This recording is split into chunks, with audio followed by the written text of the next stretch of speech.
Chapter 1. In June, on an island in Indonesia, the sun was shining brightly.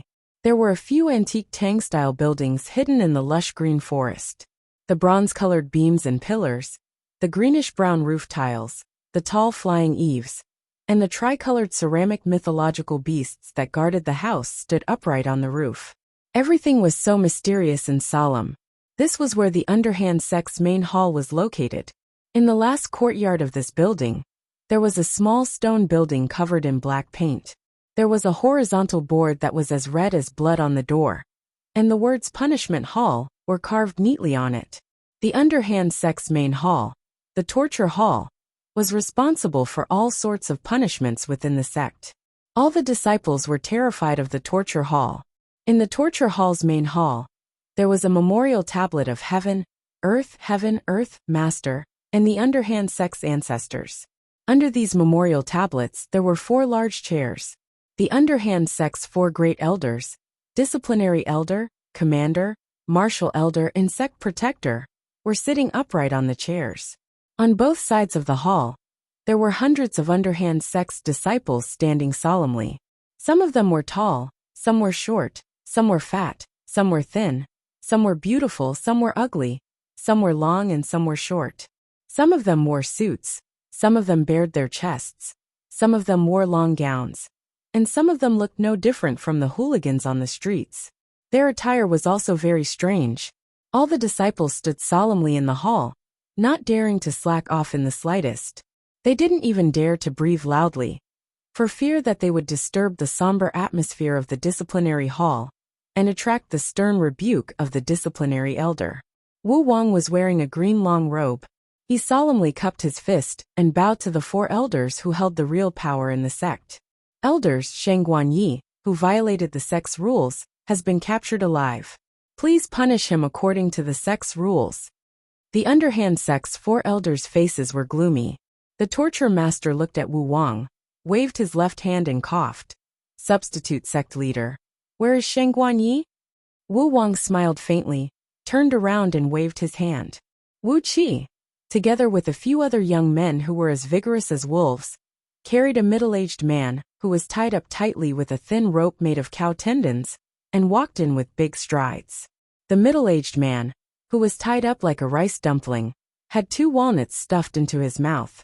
He glared at Wu Wang and kept making muffled noises, but couldn't say a single word. After throwing Sheng Guanyi onto the floor of the punishment court, Wu Qi smilingly pinched Sheng Guanyi's mouth a few times, then took out the walnut from his mouth. Although Sheng Guanyi was tied up like a dumpling, his body was still as agile as a monkey. As soon as Wu Qi took out the walnut from his mouth, he leaped up in a flash and landed in the middle of the punishment chamber. Staring at Wu Wang angrily, Sheng Guanyi roared crazily, "Wu Wang, how dare you ask your men to catch me?" Wu Wang let out a creepy smile. Wu Qi kicked Sheng Guanyi's leg, forcing him to kneel down on the floor. Pressing on Sheng Guanyi's shoulder, Wu Qi smiled gently and said, "Uncle Sheng Guan, my teacher is the substitute sect leader now." Sheng Guanyi struggled crazily. He shouted fiercely, "Bullshit substitute sect leader. What bullshit substitute sect leader? Wu Wang, I don't believe you, I don't believe you. My father is the substitute sect leader. The position of sect leader should be mine, it's mine." Wu Wang smiled and took a few steps back. The torture master looked at Wu Wang, who was smiling, then suddenly stomped his feet and shouted angrily, "How dare you? Sheng Guanyi, take a good look at this place." Sheng Guanyi's body trembled. He rolled his eyes and looked at the torture master, who had a stern face and said with a sneer, "Where is this place?" "The punishment hall." "What did I, Sheng Guanyi, do to deserve to be punished by the punishment hall?" "Elders, what did I, Sheng Guanyi, do to deserve to be punished like this?" The 4 elders furrowed their brows at the same time. They glanced at Lu Xiaobai, who was standing behind Wu Wang, with long hair and a skinny face like a ghost. Letting out a long sigh, the disciplinary elder shouted in a deep voice, "Sheng Guanyi, 3 months ago, were you the one who led your disciples to rob 17 families?" Straightening his neck, Sheng Guanyi sneered, "Yes, so what? Our underhand sect, don't we do this kind of shady business?" Wu Wang smiled. He put his hands behind his back and didn't say anything. Lu Xiaobai waved his folding fan and took a few steps forward. He sneered and said, "Yes, our underhand sect does that kind of shady business." Letting out a long sigh, Lu Xiaobai said with a compassionate tone, "But as the saying goes, robbers have their own rules. Our underhand sect's founder set the rules. Even if we have to die of poverty, we can't rob good people." The folding fan heavily knocked on Sheng Guanye's shoulder. Lu Xiaobai pointed his finger at Sheng Guanyi and scolded. "But Sheng Guanyi, he robbed 17 wealthy families in a row. 6 of them had their family heirlooms stolen by him. And those 6 families are all good people who do good deeds and do good deeds." The punishment hall was silent. Everyone was looking at Lu Xiaobai and Wu Wang. Sheng Guanye's body trembled. He wanted to jump up. But Wu Qi pressed his hand on Sheng Guanye's shoulder and forcefully held him down. Dozens of explosive sounds were heard. Sheng Guanye's body trembled. The ropes that were tied around his body were broken.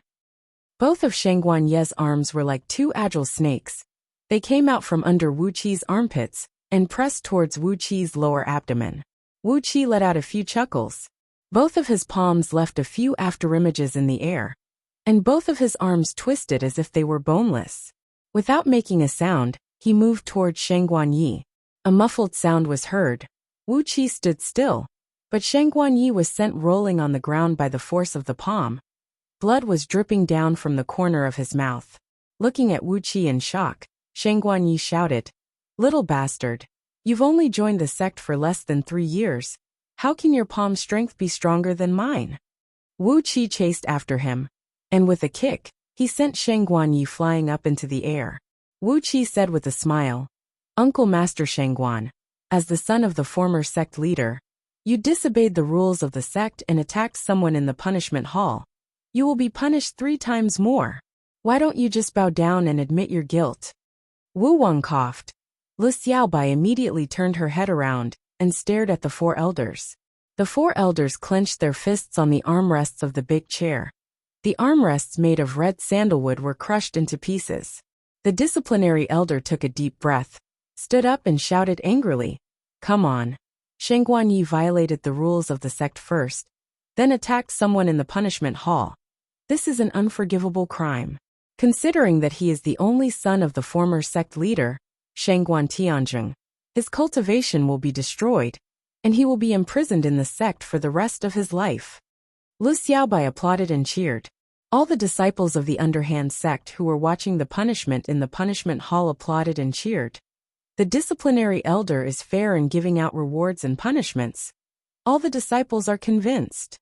Sheng Guanyi stared at all his fellow disciples in the punishment hall. He shouted angrily, You!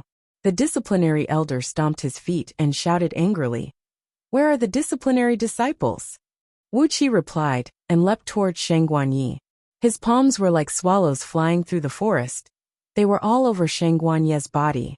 Sheng Guanyi barely managed to block a few rounds of attacks from Wu Qi with his palms. He kept spitting out a mouthful of blood. In the end, he was exhausted, and Wu Qi landed 18 consecutive palms on his dantian. The yin energy from Wu Qi's palms penetrated through Sheng Guanye's dantian. It shattered the internal energy that he had been cultivating for more than 10 years. After destroying all of Sheng Guanye's cultivation, Wu Qi's face still had a gentle, kind, and even admiring smile. "Martial uncle, you've been through a lot. It's time for you to have a good rest." Without giving Sheng Guanyi any chance to scream, a thin black blade appeared in between Wu Qi's fingers. It quickly sliced through Sheng Guanye's wrists, elbows, and other joints like a whirlwind. As the blade pierced through his flesh, the blade was still slightly trembling. In just a blink of an eye, a few important tendons in Sheng Guanye's arms were cut off. Sheng Guanyi screamed in pain.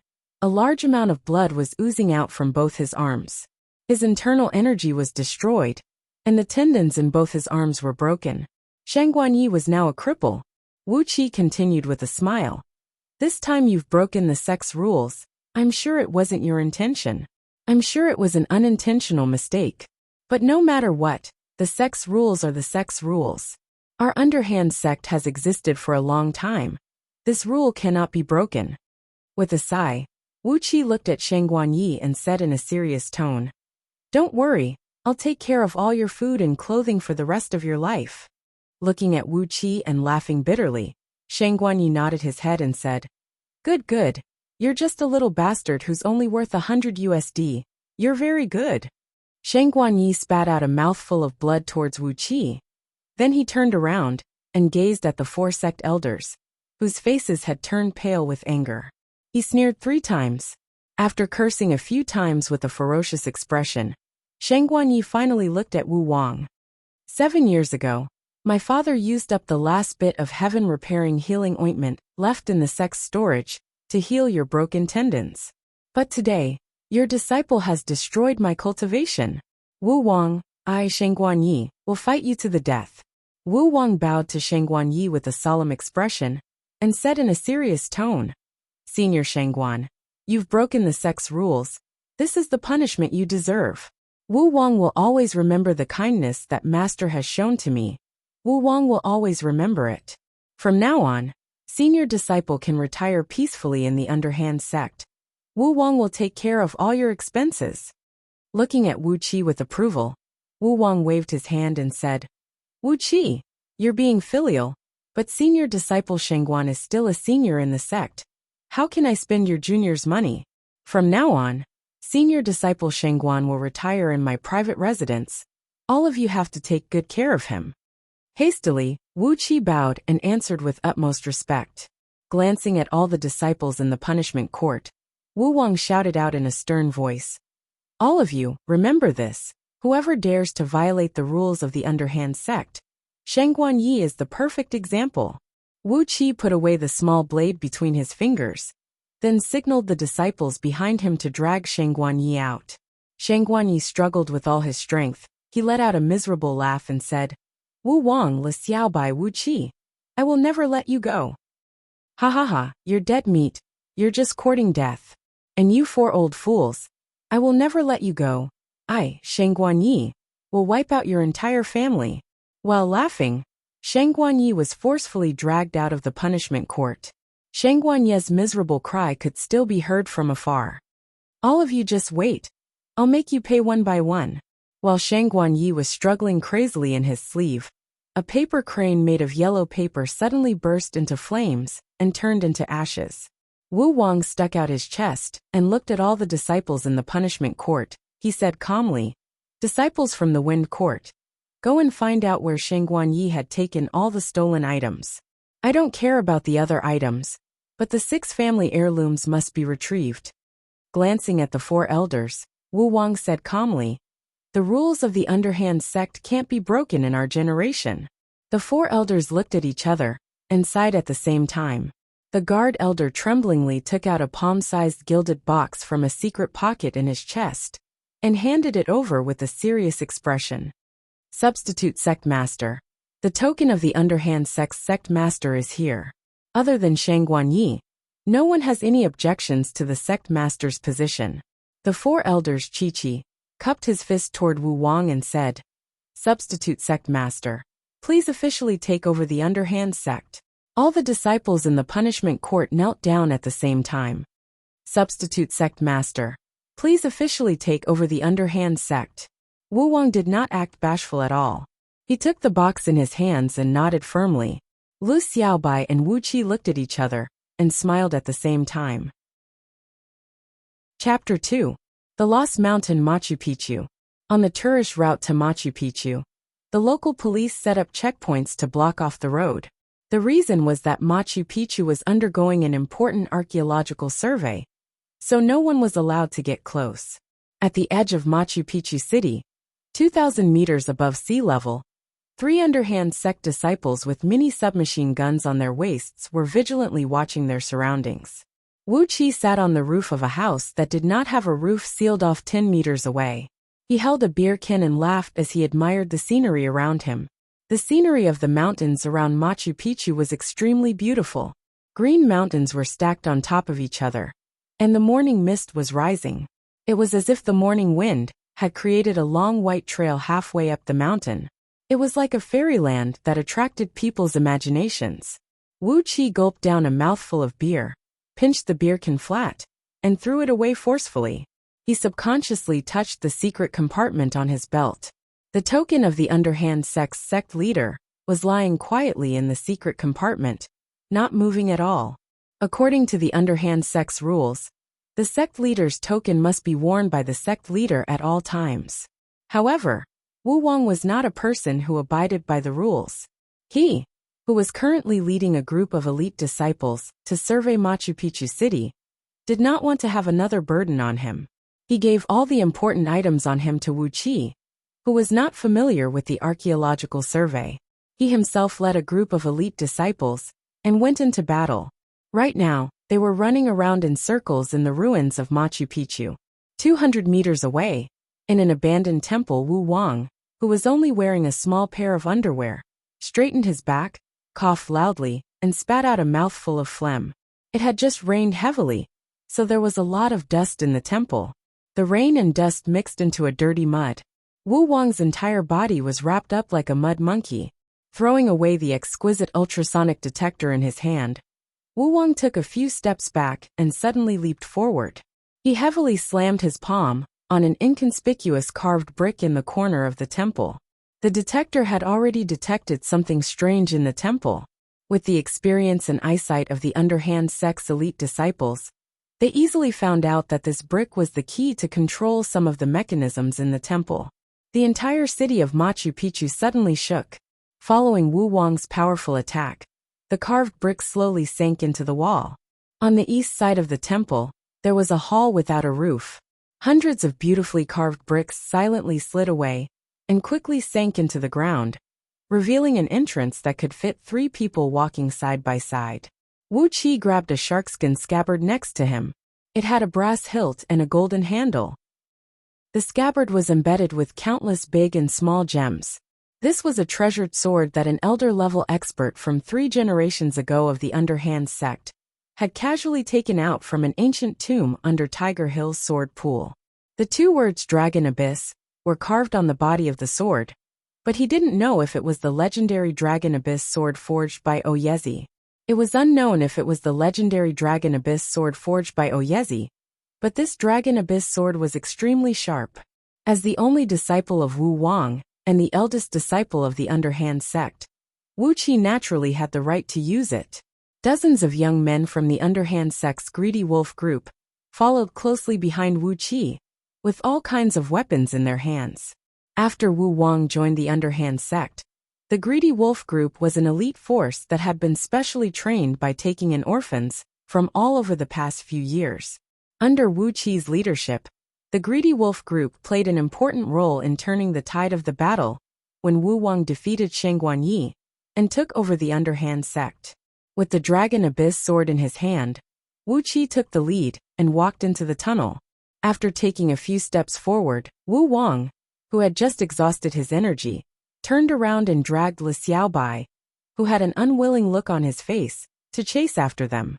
Li Xiaobai, who was wearing a long robe, looked like a noble young master who was about to attend a banquet. He struggled and shouted, "I'm a clean freak, I'm a clean freak. Big brother, sect leader, Uncle Wu, I hate digging holes. Don't pull me, okay?" Without saying a word, Wu Qi grabbed a piece of mud from the dark ground that was filled with 2 to 3 inches thick mud, then casually smeared it on Li Xiaobai's face. Li Xiaobai's body froze. He stared blankly at the dirty water dripping down his face. His body started twitching violently. "Wu Qi, you ungrateful bastard. Have you forgotten who was the one who brought you out of Africa 4 years ago?" Li Xiaobai's fan almost touched Wu Qi's nose. Wu Qi's mouth twitched and he shrugged. "Last year in Amsterdam. Who was the one who had no money to pay for a woman and asked me to save his life? You bought me for $100. That day, I paid you $3,800. Even with the inflation of the past 2 years, I've already returned your favor." Looking at the dumbfounded Li Xiaobai, Wu Qi said mockingly, "As the chief disciple of the underhand sect, White Paper Fan, you actually had your wallet stolen by those hooligans from the Netherlands. If the ancestors of the past were to see you, even if you were a ghost in the middle of the night, you should be strangled to death." Wu Wang laughed crazily. Li Xiaobai's mouth twitched for a while. He suddenly stomped his feet and threw away his fan. He took off his long gown and led the group forward with his head hung low. Lu Xiaobai, who had a monstrously high IQ and a body that was even thinner than little sister Lin's. In just a few short years, he had mastered all the ancient books of the underhand sect's hidden weapons and mechanisms, and he had even innovated and developed them. As long as he led the way, there was basically no mechanism that could stop Wu Wang, Wu Qi, and the others. Wu Wang had an extremely strong organizational ability and cohesiveness. Wu Qi had extremely strong martial arts talent and fighting ability. However, the one who truly inherited the underhand sect's ancestral cooking skills was still Lu Xiaobai. While grumbling, Lu Xiaobai led the group down the tunnel and gradually went deeper into the mountain. There were dozens of hidden weapons and mechanisms with shocking destructive power set up in the tunnel, but they were all easily broken by Lu Xiaobai. I hate this kind of behavior that insults my intelligence, Lu Xiaobai grumbled as he broke the mechanisms on the road. Intruding into someone's ancestral grave, using violence to break in, there is no intelligence at all. No intelligence at all. No one cared about Lu Xiaobai's self-reproach. Wu Wang brought a few underhand sect disciples and set up searchlights and ventilation ducts along the way. Wu Qi led the elites of the Greedy Wolf group and carefully guarded the surroundings. Inside this kind of ancient ruins, there might be some strange things. Just last year, they had stumbled upon a mummy that could move around in an underground tomb somewhere in the King's Valley of the King in Egypt. Wu Qi brought over 30 experts from Greedy Wolf group and engaged in a bitter fight, and finally managed to tear the mummy into pieces. The Inca ruins were no less mysterious than Egypt's, so Wu Qi was prepared to draw his sword at any time. Fortunately, nothing out of the ordinary happened here. After Lu Xiaobai broke through 64 traps, the group successfully arrived in front of a large metal door at the end of the tunnel. This was a door that was clearly made of gold and silver, with countless mysterious patterns carved on it. The rectangular door was 12 meters tall and 3 meters wide. Under the light of the searchlights, the door shone with a mysterious gold and silver light. Lu Xiaobai moved closer to the door and used a needle to poke the door. 6 gold and 4 silver, extremely pure. This time, as long as we can cut these 2 doors and bring them back, it will be worth the price. These few years in the underhand sect had trained Lu Xiaobai's amazing appreciation skills. With just a light poke of the needle, he could see the material ratio of the folding door. It was almost a pure gold and silver alloy, 60% gold and 40% silver. This door was so huge, even if it was only the thickness of a normal door, it was still a shocking amount of wealth. Wu Wang took a palm-sized gold medallion in the shape of a multi-pointed sun from one of the doormen, full of the charm of South American Incan culture. He looked at the door and said with a smile, "I'm curious, what's behind the door if the cost is so high?" Wu Qi looked at the door and suddenly pulled out his sword. A ray of water rushed out from the scabbard and pierced the door with a piercing sound. Wu Qi's talent was amazing. After training under Wu Wang for 4 years, his inner energy was almost comparable to the 4 elders of the sect. The Dragon Abyss sword was an ancient treasured sword. The cyan body of the sword was as smooth as water. Under the surge of internal energy, the tip of the sword spat out a 3-inch long sword aura. It tore through the air and pierced towards the door. A loud sound was heard. The door suddenly flashed with lightning. A lightning ray as thick as an arm shot out from the door and fiercely hit the Dragon Abyss sword. Wu Qi's arm felt as if it was struck by lightning. The sleeve on his right hand turned into ashes on the spot. His whole body flashed with thin lightning, and he was blasted far away. His body was in extreme pain. Every cell in his body was penetrated by the high-voltage electricity. If it wasn't for Wu Qi's strong inner energy supporting him, he would have been killed by the electricity. Lu Xiaobai, who was standing by the door, was so scared that he jumped back more than 2 meters. He exclaimed, "What the hell? Those uncivilized ancient Incas, they invented the high-voltage electric fence?" Wu Wang held the gold medal in his hand tightly, looked at the door and shook his head. Bullshit high-voltage electricity grid.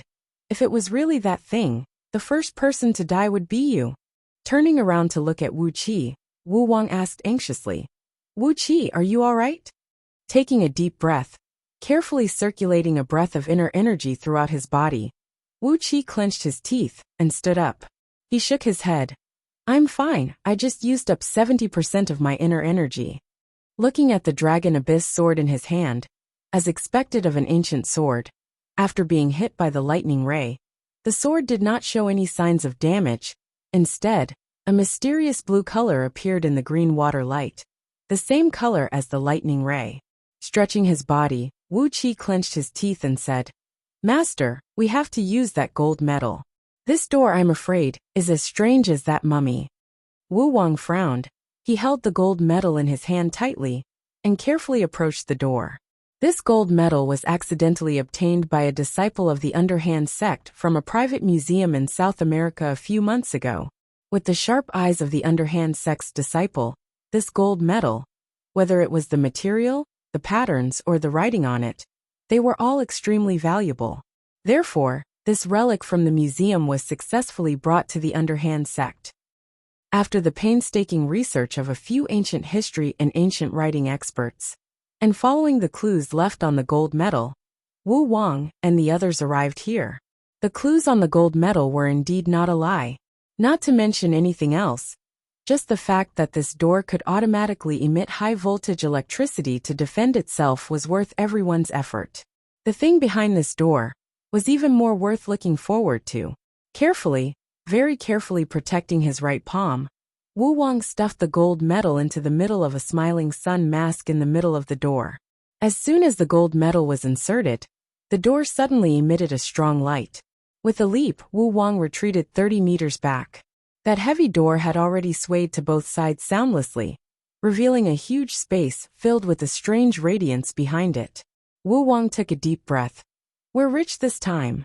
Wu Qi's eyes widened, staring blankly at the unimaginable thing inside. Lu Xiaobai stretched her neck, subconsciously muttering to herself. Magnetic levitation? Gods? Immortals? It can't be that ridiculous, right? Before she finished speaking, 3 green lights suddenly shot out from behind the tunnel. With a few soft sounds, the green lights swept in all directions. Other than Wu Wang, Wu Qi, and Lu Xiaobai, all the other disciples of the Underhand sect were dead. Dozens of blood pillars flew, dozens of heads rolled on the ground. Chapter 3. Everything happened so suddenly that before the 3 of them could see clearly what the green light was, 3 beams of light had already flown away. The heads that were chopped off by the green light were still rolling in the air. And before they could even land on the ground, a light suddenly flashed in the tunnel behind them, followed by a deafening thunder.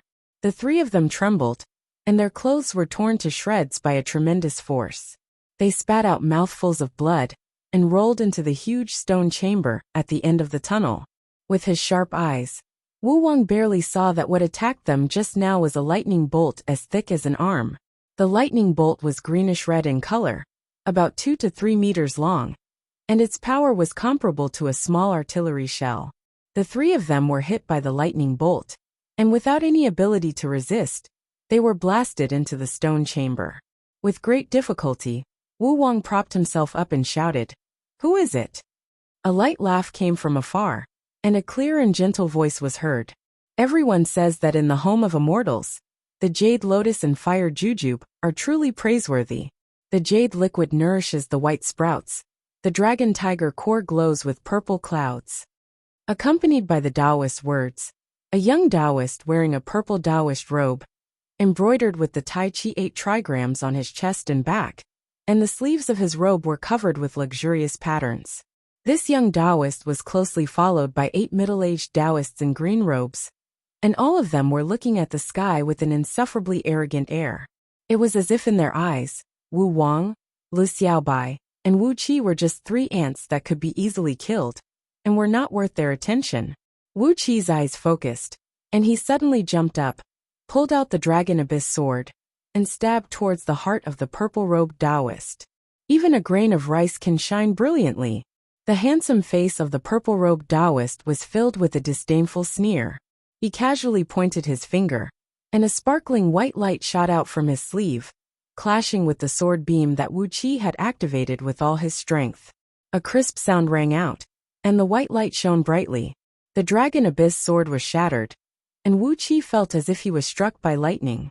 His whole body trembled, and he was sent flying dozens of meters away by the white light. His head hit the ground, and he could no longer move. Wuxia felt half of his body go numb. The white light was only 1 meter long, and it was surrounded by a dense cold air. When the dragon abyss sword collided with the white light, it was like colliding with a mountain. The white light wasn't damaged at all, but Wuxia almost broke all the bones in his body. The innate qi in his body was shattered by the white light, and his limbs and bones seemed to be broken. Wuxia fell to the ground, and he couldn't even move his fingers. Accompanied by an ear-piercing evil laughter, Shangguan Yi brought a group of disciples from the underhand sect and strode into the room. Looking at Shangguan Yi's ruddy complexion, and the fact that his arms were able to move freely, it was obvious that his cultivation base that was destroyed by Wuxia had completely recovered, and the meridians that were severed were completely healed as well. Wuxia was stunned. He was the one who had executed Shangguan Yi, so he knew how severe his strength was. Shangguan Yi, who was supposed to be lying on the bed, had actually recovered his cultivation base, and the injuries on his meridians were healed as well. This was simply impossible. Shangguan Yi fiercely glared at Wuxia, then pointed his finger at Wuxia and shouted, "Little bastard, I told you all of you will die." A few of Shangguan Yi's trusted disciples walked up to Wuxia, with a hideous smile on their faces, and started beating him up. Wuxia held his head with both of his hands, and let them beat him up. Without anyone noticing, he had already taken out the underhand sect leader's badge from the secret compartment on his belt. The muscles on his waist, thighs, and calves were moving like flowing water, and he had quietly placed the sect leader's badge into his boots, hiding it under his feet. It was almost an instinct. When Wuxia saw Shangguan Yi walking into the stone room, he started doing this.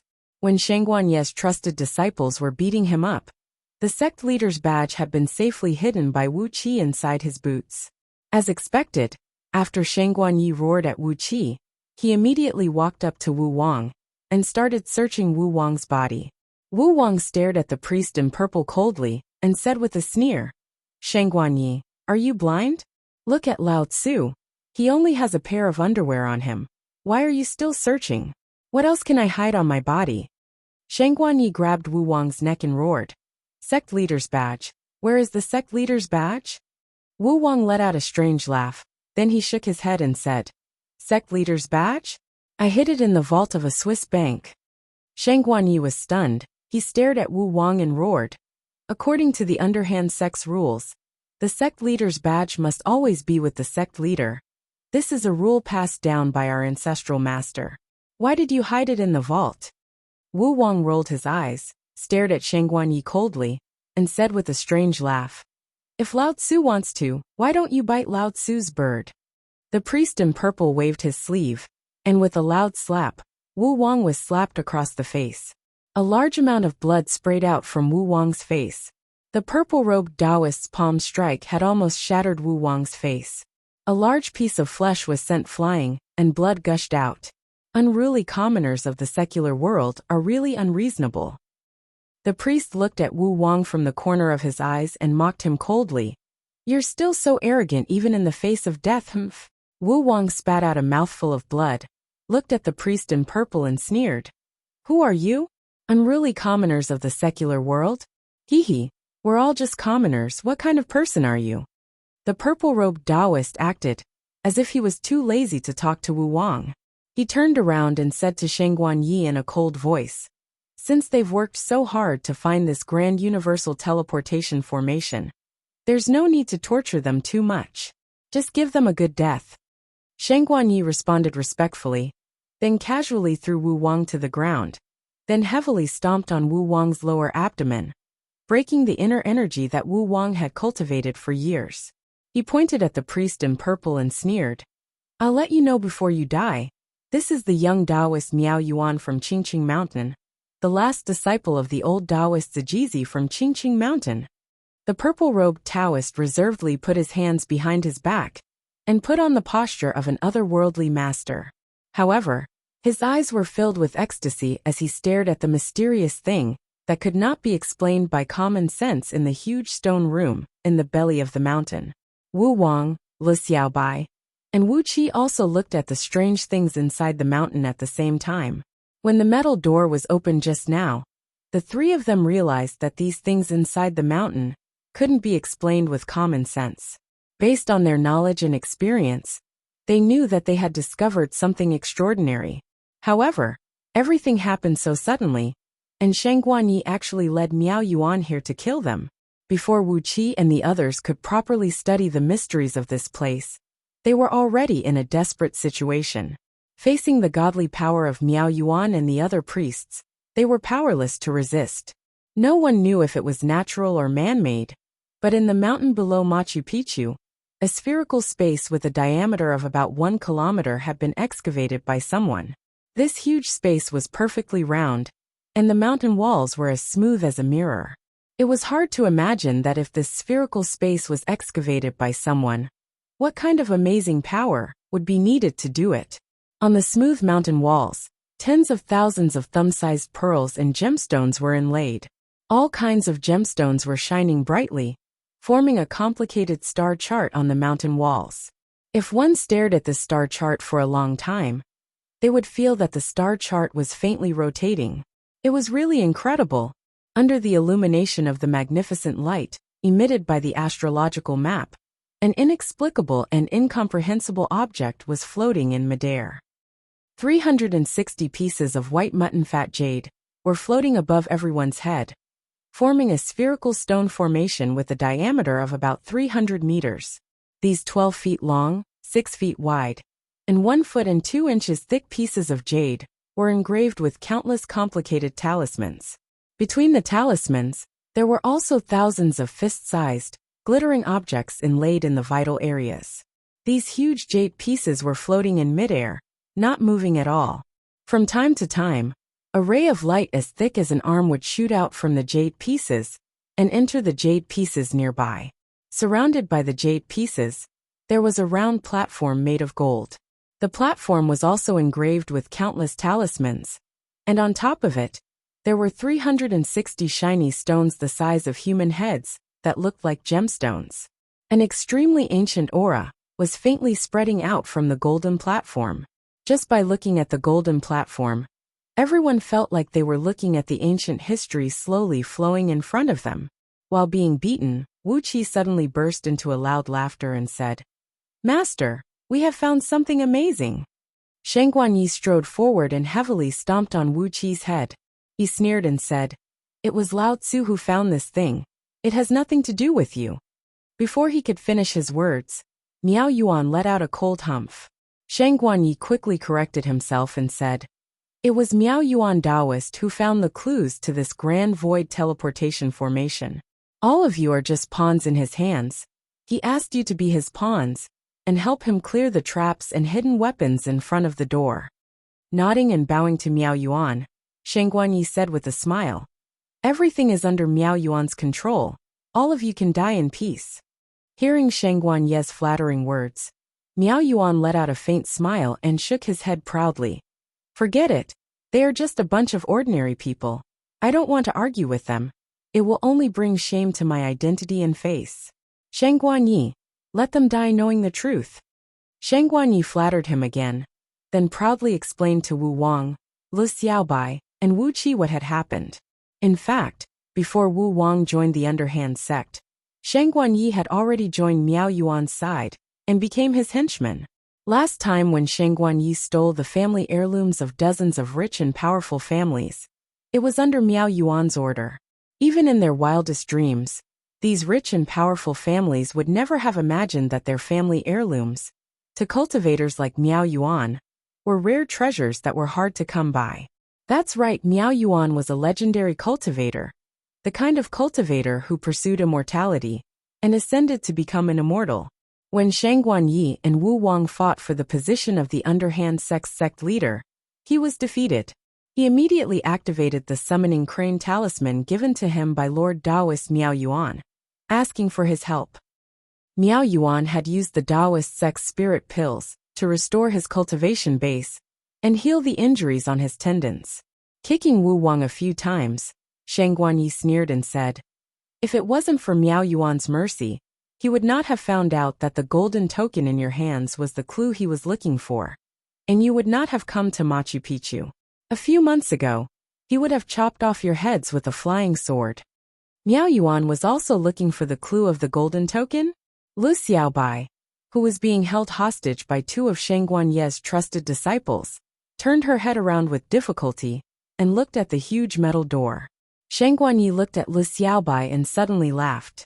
He walked over and punched Lu Xiaobai's stomach. Lu Xiaobai opened his mouth and spat out a mouthful of blood mixed with pieces of his internal organs. His body was already very weak. How could he withstand Shang Guanye's powerful punch? This punch had already taken away half of Lu Xiaobai's life. Looking at Shang Guanyi venting his anger on Wu Wang and the others, Miao Yuan said after a long while, All right, Shang Guanyi, from now on, the underhand sect will be under your control. Laughing proudly, Miao Yuan shook his head and said, Teacher had sent all the disciples to investigate the whereabouts of this great void teleportation formation. But in the end, I was the one who took the lead. Not only did I find some clues, I even saw the real body of the great void teleportation formation. Sighing with mixed emotions, Miao Yuan squinted his eyes and said with a smile, The position of Green City sect leader will not be able to escape from my hands. Pointing at Wu Wang and the others, Miao Yuan said in a cold voice, Just nice. The Great Zhou Star Positioning Talisman needs to be activated before it can determine the destination of the formation. Wouldn't it be too boring if the formation is not activated at all? After instructing Shang Guanyi to place Wu Wang and the others on the golden platform in the middle of the formation, Miao Yuan laughed out loud. To be able to die in such a strange ancient formation, to be able to die under the tremendous force of the heavens and earth, you ants are really lucky. While laughing, a golden light shot out from Miao Yuan's sleeve and hit the golden platform. Chapter 4. The Great Universal Dimensional Portal, also known as the Great Void Portal, was an ancient portal used by the ancient deities to travel between the stars. Without the protection of the Great Universal Dimensional Portal, only Earth immortals who had reached the peak of nascent soul realm, or those who were stronger than them, had the right to use the portal. If any living beings below the Earth immortal realm were to use the portal, they would be torn into pieces by the immense pulling force between the stars. Not only would their bodies be torn into pieces, even their souls would be turned into nothingness. Their souls would be destroyed, and they would never be able to reincarnate. This was the most miserable way to die in the world. Miao Yuan proudly explained the mysteries of the Great Universal Dimensional Portal to Wu Wang and the others. He kept describing the pain of being torn apart by the ancient portal, as well as the miserable scene of their souls and bodies being torn apart. Lu Xiaobai squinted her eyes. Her eyeballs were moving rapidly, calculating the chances of turning the tables. But no matter how Lu Xiaobai calculated, in front of Miao Yuan, who had an inhuman strength, all her methods were useless. Wuxia looked at Miao Yuan with his teeth clenched. He swore word by word. If I don't die today, I'll definitely slaughter your entire sect. Miao Yuan didn't even bother to respond to Wuxia. Don't die. How could that be possible? The Great Universal Dimensional Portal's reputation was not just for show. Only those with the protection of the Great Universal Dimensional Portal, or an Earth immortal, who had reached the nascent soul realm, would be torn into pieces by the portal. Wu Wang looked at Shang Guanyi and sneered. You don't want the sect leader's token anymore? If you swear to let Wuxia and Xiaobai go, the token is yours. Shang Guanyi turned his head around and said disdainfully, The underhand sect is already mine. It's just a token. I don't really care about it. With him, I'm still the sect leader. Without him, I'm still the sect leader. Patting his own arm in a self-mocking manner, Shang Guanyi looked at Wu Wang honestly and said, I don't have the legendary meridians, so I can't use the legendary power of the sect leader token. Why would I let two of my enemies go for the impossible? Wu Wang let out a long sigh and shook his head. The Great Universal Dimensional Portal had already begun to operate. 360 jade boards began to revolve around the golden platform. Streams of colorful lights shot out, dyeing the huge spherical space in 7 different colors. It was a beautiful sight to behold. A huge pressure was being emitted from the formation, forcing Shang Guanyi and the other disciples of the underhand sect to keep retreating. Only Miao Yuan and the 8 other Taoists were barely able to stabilize their bodies under the pressure. When the golden platform let out a faint golden glow and enveloped Wu Wang and the other 2, Miao Yuan took out a shining golden talisman and aimed it at the great universal dimensional portal. Sensing that Wu Wang and the others were confused, Miao Yuan smiled and began to explain the origin of the talisman. A few months ago, during the ancestral worshipping ceremony of Mount Qingqing, a few of the legendary ancestral masters, who had ascended to the realm of immortals, had given them a book on cultivating qi. At the back of the book, there were 9 great heavenly positioning talismans attached. The ancestral masters of Mount Qingqing were shocked when they heard that there were demons from the outer path, who had set up the great universal dimensional portal in the human world. They wanted to use the portal to travel between the human world and the realm of immortals. That was why they requested the disciples of the human world to find the portal and use the great heavenly positioning talisman to determine the destination of the portal. As long as they could determine the destination of the portal, the ancestral masters of Mount Qingqing would be able to destroy the portal with a thunderous force and eliminate the disaster. The great heavenly positioning talisman contained the location of all the stars in the universe.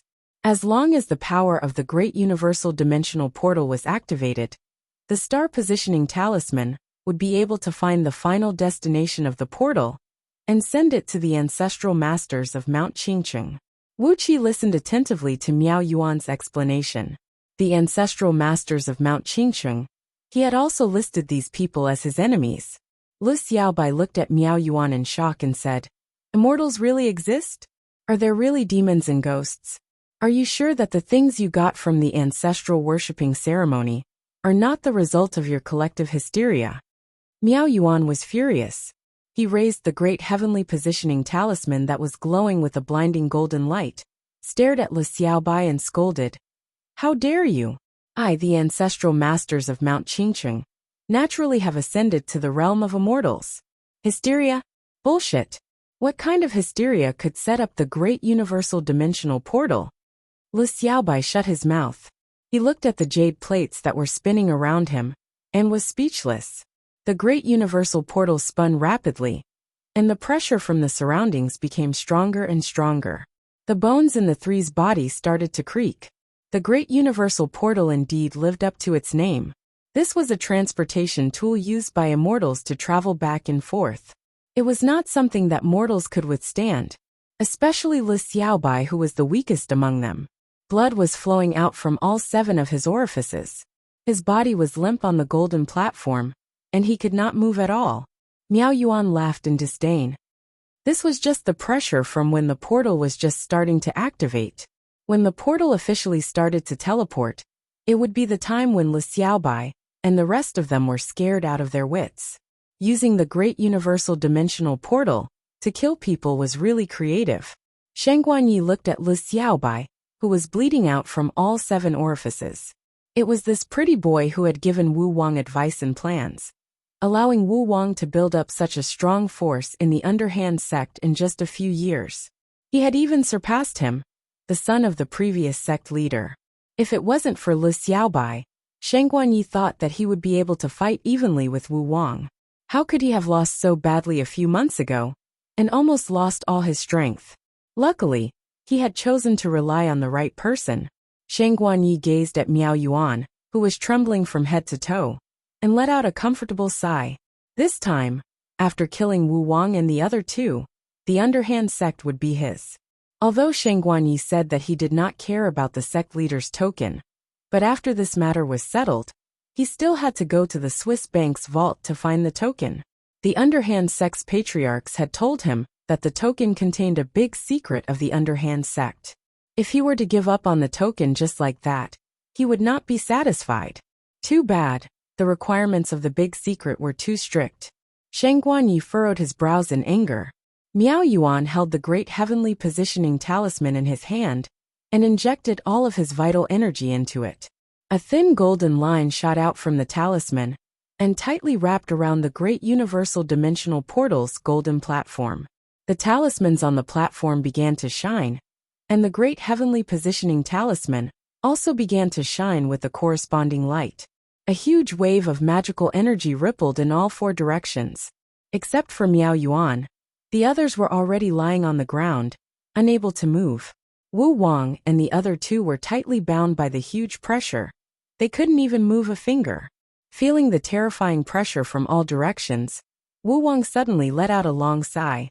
"Shang Guanyi, this time you've won." Shang Guanyi, who was lying on the ground, started laughing out loud. "You don't have to tell me, I know I've won." Raising his head proudly, Shang Guanyi said in a cold voice, "The underhand sect is mine. Wu Wang, you can't win against me." Standing on the golden platform and looking down at Shang Guanyi, Wu Wang sneered, "I've never put the underhand sect in my eyes. If it wasn't for the fact that my mission is to become the top management of the underhand sect, why would I fight with you?" Shang Guanyi and the other disciples of the underhand sect opened their mouths wide. They were all stunned. Sighing, Wu Wang muttered to himself, "After holding it in for so many years, I can finally take a breather." Looking at the stunned Shang Guanyi, Wu Wang sneered, "To be honest, I'm a spy. My mission is to control the underhand sect. With the power of the underhand sect, you should have heard of Heaven's Net, right? I was sent by them." Shang Guanyi stared at Wu Wang blankly, then suddenly cursed, "Fuck you. You're a traitor." Wu Wang sneered and said indifferently, "Lu Xiaobai joined the underhand sect for the thrill. So if he's killed, I won't feel sad at all." Lu Xiaobai looked at Wu Wang bitterly. He cried out, "Brother Wu, you can't say that." Wu Wang ignored Lu Xiaobai and continued, "But Wu Qi, I'm the one who pulled him into the underhand sect. Because I found out that he might have the underhand sect's legendary heaven-stealing meridian. So I took him as my disciple. So I have to be responsible for his life." Glancing at Miao Yuan, who was trying his best to maintain the great heavenly positioning talisman, Wu Wang let out a strange smile and said, "Wu Qi is my disciple. So if you want to kill him, I'll definitely avenge him." Clenching his teeth together, Wu Wang used all his strength to bite off his own tongue. The huge pressure from all directions of the array came crashing down on him. Wu Wang spat out more than 10 meters of blood like a fountain. His body was losing a lot of blood. His life was quickly leaving Wu Wang. Wu Wang's heart stopped beating. The great universal dimensional portal suddenly exploded with a blinding light. The portal was finally activated. Wu Wang and the other two were about to be teleported away. At the same time, the great heavenly positioning talisman in Miao Yuan's hand also let out a blinding golden light. The talisman was about to lock onto the destination of the portal. At this critical moment, Wu Wang's left calf suddenly exploded. The violent explosive force swept across the surroundings. It immediately caused the great universal dimensional portal to become chaotic. One by one, the jade plates shattered. The twisting power of space twisted the golden platform into the shape of a fried dough twist. The protective barrier of the portal was shattered. The energy inside the great universal dimensional portal exploded crazily. A blinding light pillar shot up into the sky from the center of Machu Picchu. It then quickly spread out in all directions. A mushroom cloud rushed out of Machu Picchu with a loud roar, and several nearby mountains were crushed at the same time. The huge shockwave swept across the surroundings. Hills collapsed, rivers stopped flowing. Trees were snapped in half and thrown into the sky. The earth rumbled. The clouds in the sky rumbled. The mountains around Machu Picchu were shaking violently like water. Huge cracks appeared on the ground. A few mountains were swallowed by the cracks and sank deep into the ground. After a long time, when everything had calmed down, Machu Picchu disappeared. A huge pit with a circumference of 100 miles and a depth of 30 miles was left. Chapter 5. It felt like a second, but it also felt like a lifetime. Wu Qi was staring at Miao Yuan and Shang Guanyi, who were standing outside the Taishu dimensional portal, when the portal suddenly exploded. Wu Wang's left calf bone suddenly exploded with a powerful force. The shockwave disrupted the energy flow of the Taishu dimensional portal. Huge amounts of energy collided with each other, just like a nuclear chain reaction, and a terrifying explosion took place. In just a blink of an eye, not even a millionth of a second, the Taishu dimensional portal had already finished storing energy and sent Wu Qi, Lu Xiaobai, and Wu Wang out. The huge explosion had destroyed hundreds of kilometers of mountain ridges around Machu Picchu, but it did not harm even a single hair on the three of them. At that moment, Wu Qi suddenly saw an endless amount of light flashing in front of his eyes.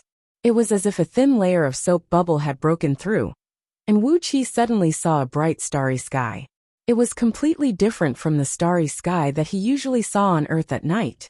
The planet that he saw now was extremely huge, the light was extremely dazzling, and the whole planet was golden.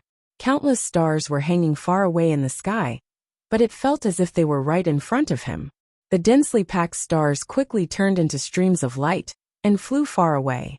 The huge pressure of the stars was crazily coming from all directions. Wu Wang's body, whose left leg had exploded long ago, flashed for a moment, and was crushed into countless pieces by the pressure. Lu Xiaobai could only let out a cry of despair, and his weak body had also exploded. Both of them were crushed into the tiniest energy particles.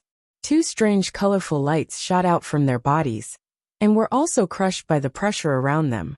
When Wu Qi saw the two lights, he instinctively knew that they were the souls of Wu Wang and Lu Xiaobai. When their souls were crushed and turned into countless rainbow-colored particles, Wu Qi burst into tears and screamed hysterically. Wu Wang and Lu Xiaobai, a teacher and a friend, were the ones who brought Wu Qi out of the terrible Africa, taught Wu Qi all his skills, and gave Wu Qi the strength to survive in this world. Now, the two of them had been forcefully torn apart in front of his eyes.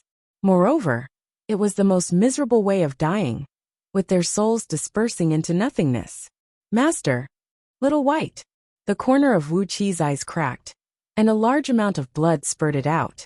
The tremendous pressure crushed Wu Qi's tears and blood, and in the blink of an eye, it was applied to his body. The shadow of death instantly descended, and Wu Qi's heart suddenly stopped beating. He opened his mouth, and seemed to feel the big mouth of the god of death, spitting out a bone-piercing cold air in front of him. He seemed to have seen himself being crushed into pieces like Wu Wang and Lu Xiaobai, and even his soul being completely destroyed. With a crisp sound, Wu Qi's clothes were torn apart, and his skin was torn by the huge pressure. A large amount of blood spurted out. Right at that moment, a soft yet cold airflow gushed out from under Wu Qi's feet. The underhand sect leader's token that Wu Qi had hidden under his feet touched Wu Qi's blood, and suddenly burst out a dazzling blue light. A dense, soft yet cold airflow gushed out from the sect leader's token, and instantly flowed around Wu Qi's body. The cold airflow flowed around Wu Qi's body in the blink of an eye, and quickly concentrated in both of Wu Qi's arms. Wu Qi only felt that both of his arms were cold, as if they were soaked in ice water. It was so cold that his entire body was shivering, and both of his arms could no longer move. They were all frozen by the hidden airflow. The cold airflow flowed through Wu Qi's arms inch by inch, and finally, the underhand sect leader's token quietly shattered into pieces. A blue water light the size of a water tank shot out from the token, and quietly entered Wu Qi's body. A satisfied sigh sounded in the air, and it was faint like the sigh of a ghost. A strong suction force came out from Wu Qi's body, and Wu Wang and Lu Xiaobai's shattered soul particles were absorbed into Wu Qi's body. Wu Qi's body stiffened, and suddenly, a dazzling blue light burst out from his body. His brain shook and he fainted, half asleep and half awake. Wu Qi only felt that his body was floating in a pitch-black void, and right in front of him, a hazy figure that looked like it would disappear at any time was looking at him from afar. With a sigh, Wu Qi seemed to hear the figure say something. The heavens have not cut off my descendants. Today, I have finally seen the 7 stealing heaven arteries. My Tao has a successor. One after another, sparkling and translucent ancient characters that looked like they were carved out of crystals, shining with a magnificent and mysterious 7-colored light, appeared in the pitch-black void. The figure chanted with a loud voice, and with every word he spat out, a 7-colored character would take shape in the void. The first character that appeared in front of Wuxia was the scroll of stealing. The Tao can be stolen, but there is no Tao. The Tao of man. The heaven and earth have too much, but man is not enough. Take the Tao of the heaven and earth to make up for yourself. Others have too much, but I am not enough. Take the Tao of the heaven and earth to make up for myself. The sea can contain hundreds of rivers, but it is big enough. The accumulation of sand and soil. Only then will there be a majestic mountain. The accumulation of a drop of water. Only then will there be a boundless ocean. Therefore, there is nothing in the world that cannot be taken, and nothing that cannot be stolen. Millions of words were chanted by the figure, word by word revealed in the void. Wuxia could barely hear it, but he could remember it very clearly. Every word had directly merged into his soul, and he would never forget it again. The force of the grand universal dimensional formation pushed Wuxia to travel at a very fast speed in the vast void. In every blink of an eye, he had traveled an unknown distance, and had broken through many layers of natural barriers in the void, either created by someone or intentionally. The dark blue water wave protected Wuxia, and the bone-chilling cold energy kept cleansing Wuxia's body. Large amounts of dirt and impurities kept oozing out from Wuxia's body, turning into black filth that was crushed by the surrounding pressure.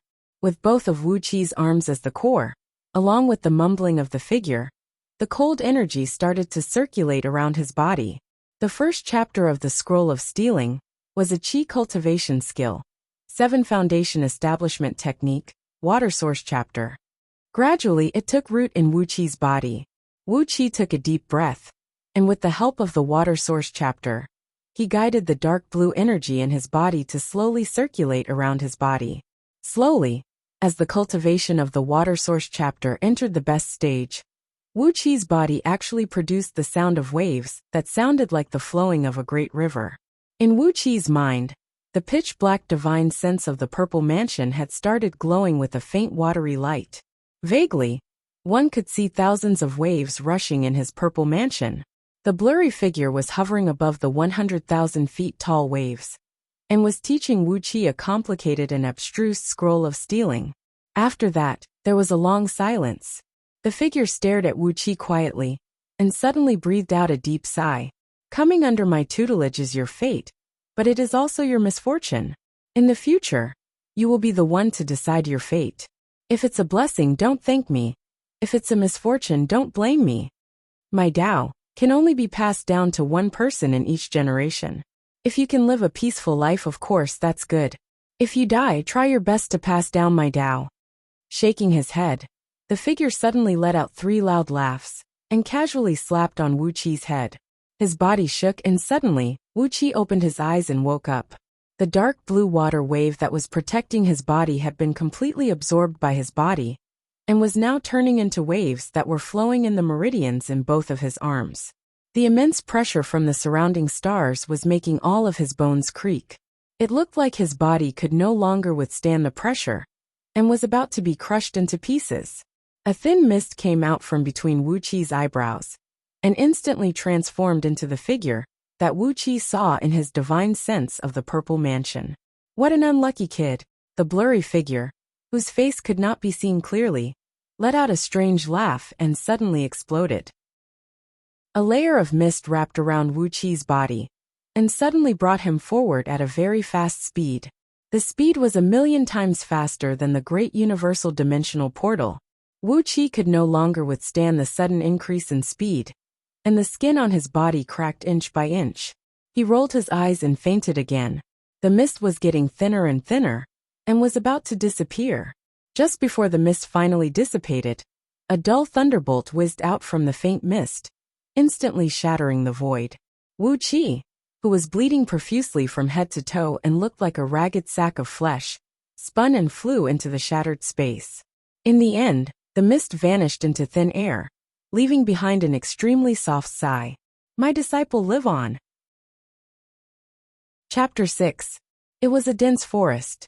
Standing on top of the mountain, one could only see the endless darkness of the night, filled with tall and sturdy trees. A few nocturnal birds were startled. They hid in the shadows of the bushes, and let out sharp and unpleasant cries, making the forest look a little more ferocious at night. The sound of grass rubbing against each other rang out, and a ferocious tiger about 15 feet long with a black body leaped out of the underbrush in a panic. Before all 4 of the tiger's feet could touch the ground, the void in front of it suddenly twisted. Wuxia, whose body was scorched and almost covered in a layer of blood, was thrown out from the void, smashing heavily onto the ground right in front of the tiger. The ferocious black tiger instinctively swung its paw towards Wuxia's head. The tiger's paw, which was as big as a palm leaf fan, brought up a strong gust of wind. It was so powerful that it could smash a rock into pieces. A few curses came from the forest behind. 5 to 6 arrows were shot towards them with a shrill sound of wind breaking. Another wave of movement came from the underbrush. 3 strange beasts that looked like elk, but only had a single antler in the middle of their heads rushed out, carrying 3 strong men dressed in coarse linen clothes on their backs. The black tiger heard the sound of the arrow piercing through the air coming from its back. It did not have the time to smash Wuxia's head, so it hastily twisted its waist and moved its huge body to the side. The arrow barely brushed past its body. A few cold stars flashed past the black tiger's shiny black fur. The sharp arrowheads brought up a few thin strands of tiger fur. Before the frightened black tiger could land on the ground, the 3 strong men had already driven their mounts and rushed to its back. A pure iron spear, as thick as a small bowl, jumped right under the black tiger's belly. The strong man who was holding the spear used the momentum of his mount to lift the spear. The black tiger's body, which was at least 2,000 to 3,000 pounds, was suddenly pushed to the side. The black tiger lost its balance. It could not stand steadily when it landed on the ground. It rolled a few times on the ground. The other 2 burly men let out sharp hisses of joy. They howled rudely and swung their swords and sabers towards the black tiger's neck. The unsteady black tiger did not manage to dodge in time. The sword and saber slashed on the left and right sides of its neck. In the dark forest, 2 streams of blood that were a few feet high spurted out. The black tiger let out a desperate roar. It gathered all of its strength and twisted its waist. Its thick tiger tail swept out with a gust of wind.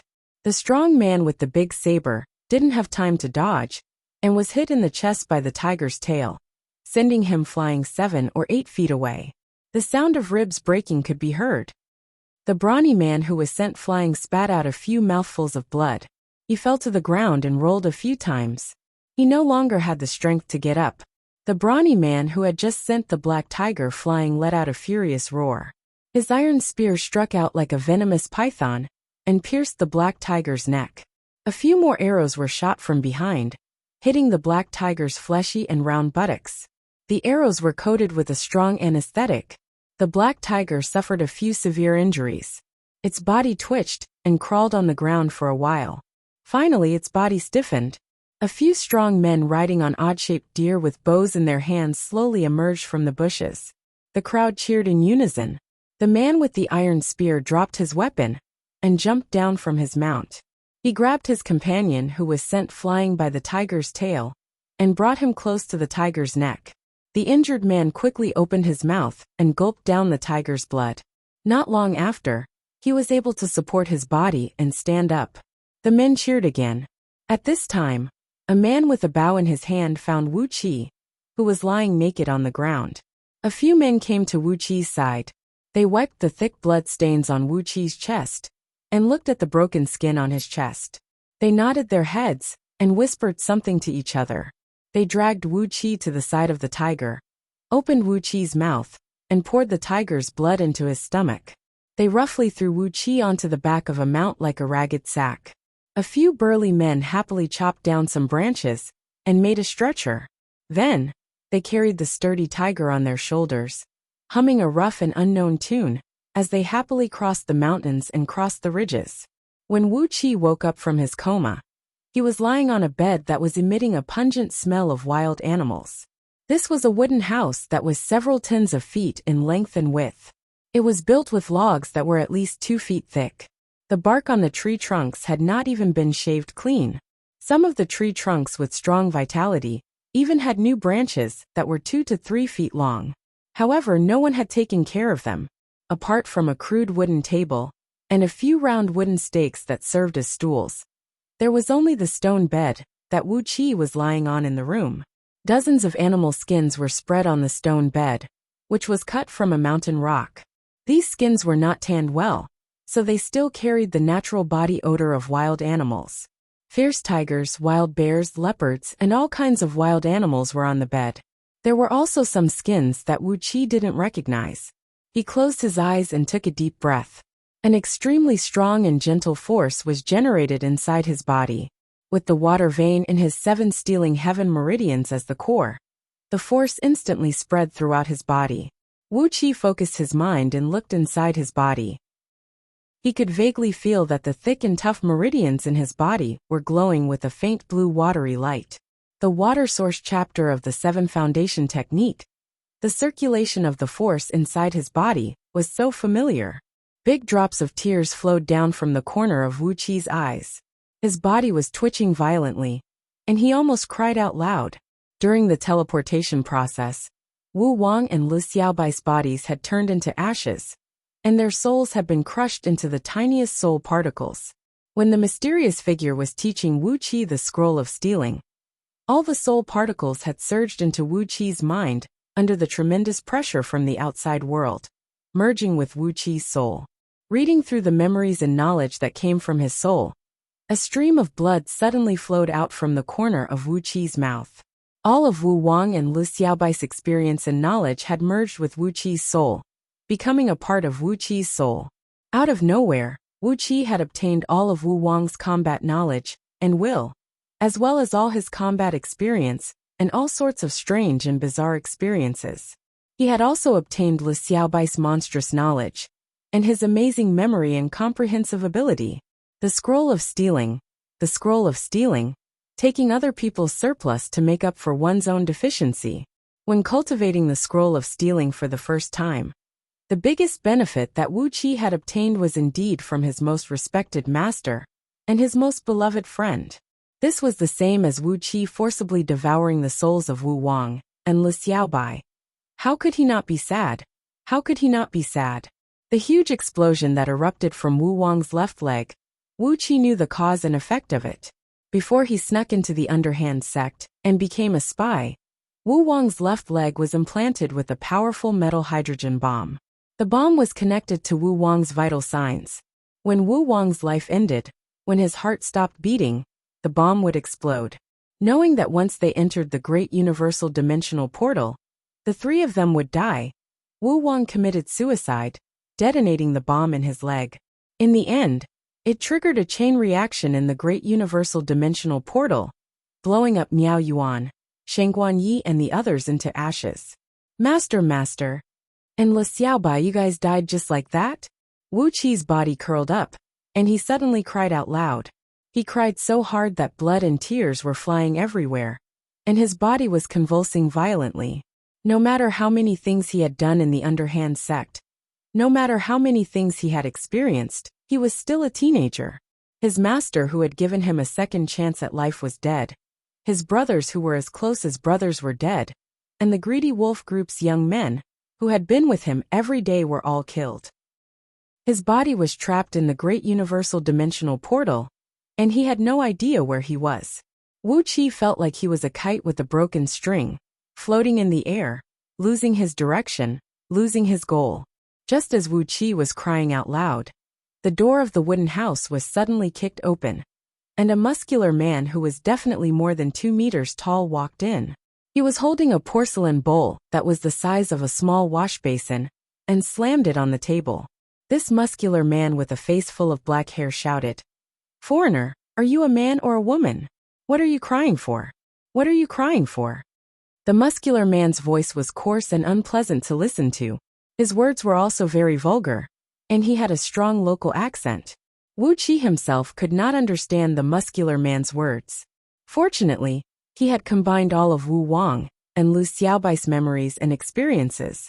Wu Wang had seen a lot, and he had almost traveled all over the world. Lu Xiaobai had a monstrous IQ, and she had learned most of the original world's languages, including the native African tribes' dialects. Therefore, Wuqi could understand the muscular man's words. This muscular man's accent was similar to the northeast accent of Hebei's Tianjin area, but it also had some local slang. When Wu Wang was training in a mountain area near a village that had been sealed off for a long time, the accent of the old man in the village was about 50 to 60% similar to this muscular man.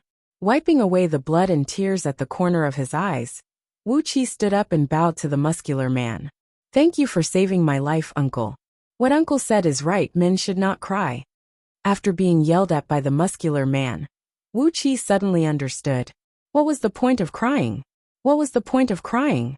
If Lord Taoist Miao Yuan and Shengguan Yi were not dead, all he had to do was train hard and think of a way to get revenge on them. If they were dead, then he had to eradicate the Green City faction and avenge Wu Wang, Lu Xiaobai, and his brothers in the Greedy Wolf group. The willpower that Wu Wang had given to Wu Qi had a great effect. Wu Qi stopped crying and quickly made a decision. The weak aura on his body had completely disappeared, and a murderous aura that was as sharp as a steel blade spread out. The muscular man nodded at Wu Qi in agreement, then pointed at the big bowl on the table and said with a smile, "This is what a man should do. Ha! I made you a bowl of tiger meat. Quickly eat it to replenish your energy." The meat of the luminous tiger. Men eat it to strengthen their sex drive, and women eat it to stimulate their breasts. It's the best food. After a short pause, the muscular man's eyes suddenly bulged. Then he pointed at Wu Qi and shouted, "What did you call me? Uncle? Am I that old? I'm only 14 years old this year, and you're calling me uncle? You brat, am I that old? 14 years old." Wu Qi stared at the 2-meter-tall man, looked at the dense black hair on his face, and then looked at his face that seemed to have gone through the vicissitudes of life and his wild temperament. Was this how a 14-year-old teenager should look like? But maybe, the way of counting the years here was different from the one he was familiar with? After thinking about this, Wu Qi quickly cupped his hands towards the muscular man and said, "Wu Qi was too reckless. Little brother, thank you for saving me." The little brother with a face full of black hair laughed 3 times. He took out 2 linen clothes from the animal skin bag at his waist and threw them to Wu Qi. He said with a smile, "Little brother, I like what you said. Quickly eat the meat. Our clan elder wants to ask you something." The muscular man proudly shook his head and left Wu Qi behind. He twisted his butt and walked out of the wooden house. Wu Qi blankly looked at the big bowl on the table. He looked at the tiger meat in the bowl that was at least 5 pounds, and his eyebrows deeply wrinkled. With a sigh, he reluctantly ate a few pieces of tiger meat and drank 2 mouthfuls of meat soup to quench his thirst. Then Wu Qi walked out with large strides. A beautiful mountain village impressively appeared in front of Wu Qi. Chapter 7. Standing in front of the door and looking into the distance, a few miles away, there was a big river with billowing waves. The river was nearly 100 meters wide, and a pontoon bridge was built across the river. On the other side of the bridge, there was a dirt road that extended into the dense forest, leading to an unknown destination. On the other side of the bridge, there were a few watchtowers made of earth and wood, and on the other side of the bridge, there were 2 leather ropes. This was a suspension bridge. Behind the bridge, there was a green mountain that looked like a barrier. 2 mountain ridges stretched out like 2 arms, gently hugging a flat land with a radius of more than 10 miles. The mountain was steep, and under the towering trees that were tens of meters high, there were dense thorns and thorns. Even a mouse would have a hard time passing through. In front of the house there was a green mountain. This small piece of flat land had fertile soil and flourishing vegetation. There were also 2 small streams flowing through it. It was indeed a good place to settle down. Not far away from Wu Qi's wooden house, there were several hundred wooden houses of different sizes, standing in the middle of the lush greenery. Between the houses were flat farmlands and vegetable fields, and a few dogs were chasing after a pack of single-horned pack animals that looked like deer. The burly man who brought food and clothes to Wu Qi just now was squatting under a clump of safflower trees in front of the house, breathing heavily as he dug out a piece of white tree root.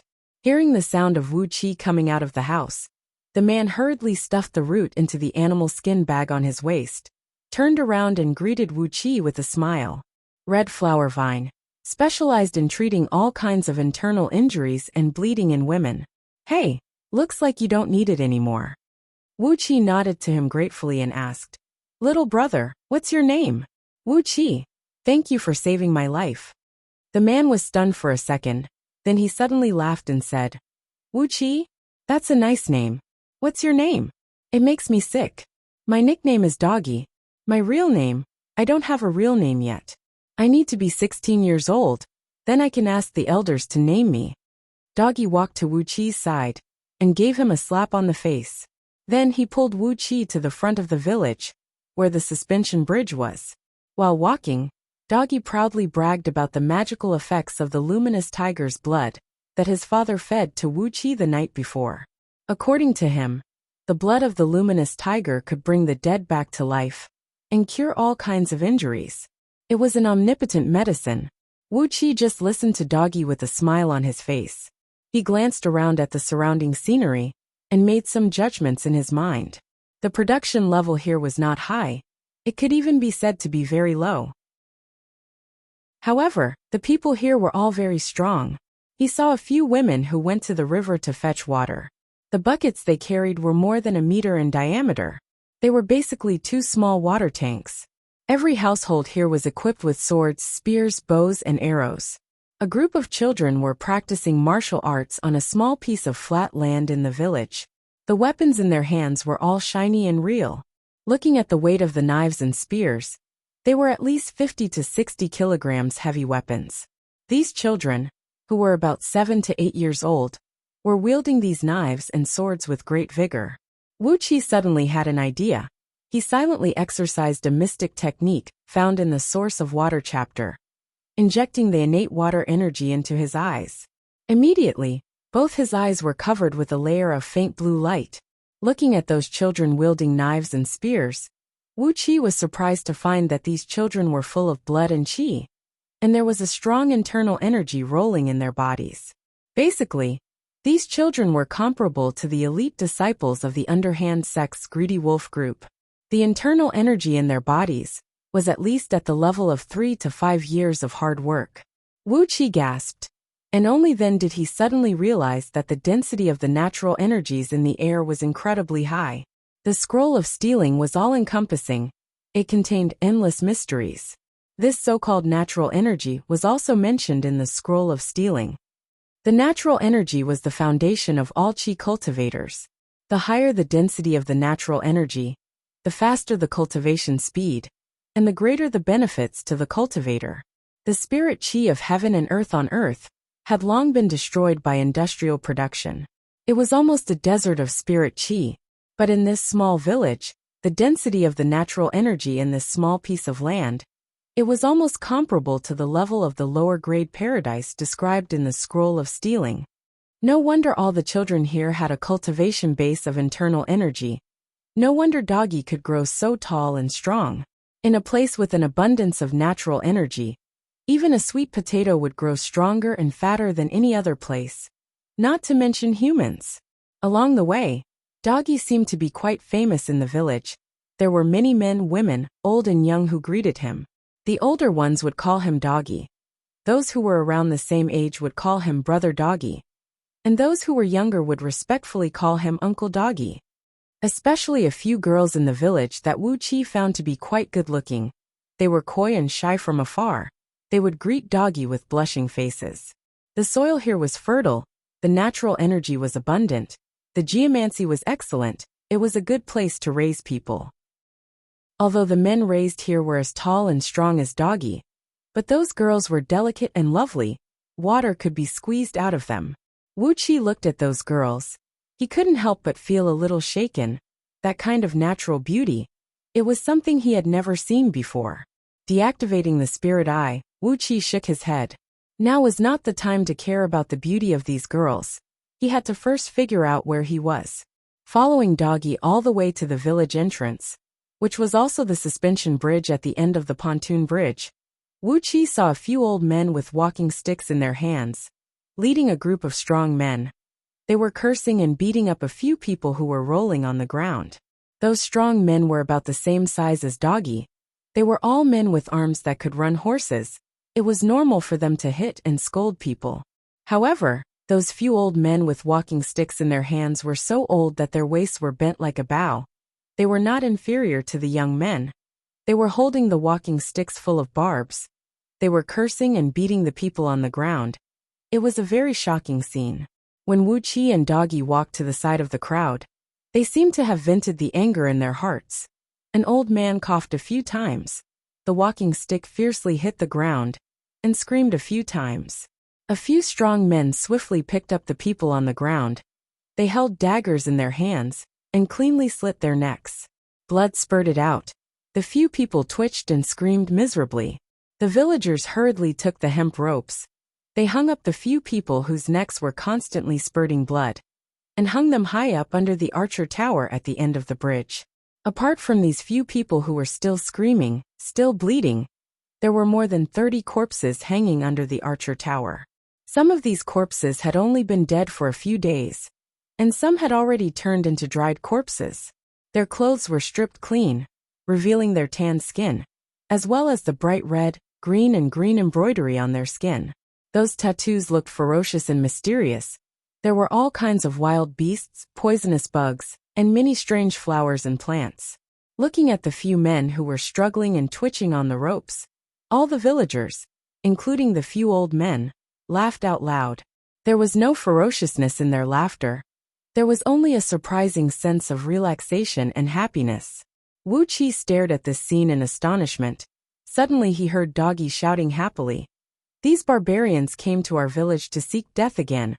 Aren't they just giving our village credit for nothing?" Dozens of people at the end of the bridge looked over at the same time, especially those few old men with walking sticks. Their attention was all on Wuxia. Wuxia solemnly bowed to the few old men, cupped his fist, and made a deep bow. "I am Wuxia. Together with my esteemed teacher and my fellow disciples, we encountered a great disaster. Luckily you elders saved us. I am very grateful." Before the few old men could say anything, Wuxia had already knelt down on the ground and kowtowed 3 times to the few old men respectfully. 3 kowtows was considered a light punishment for saving his life.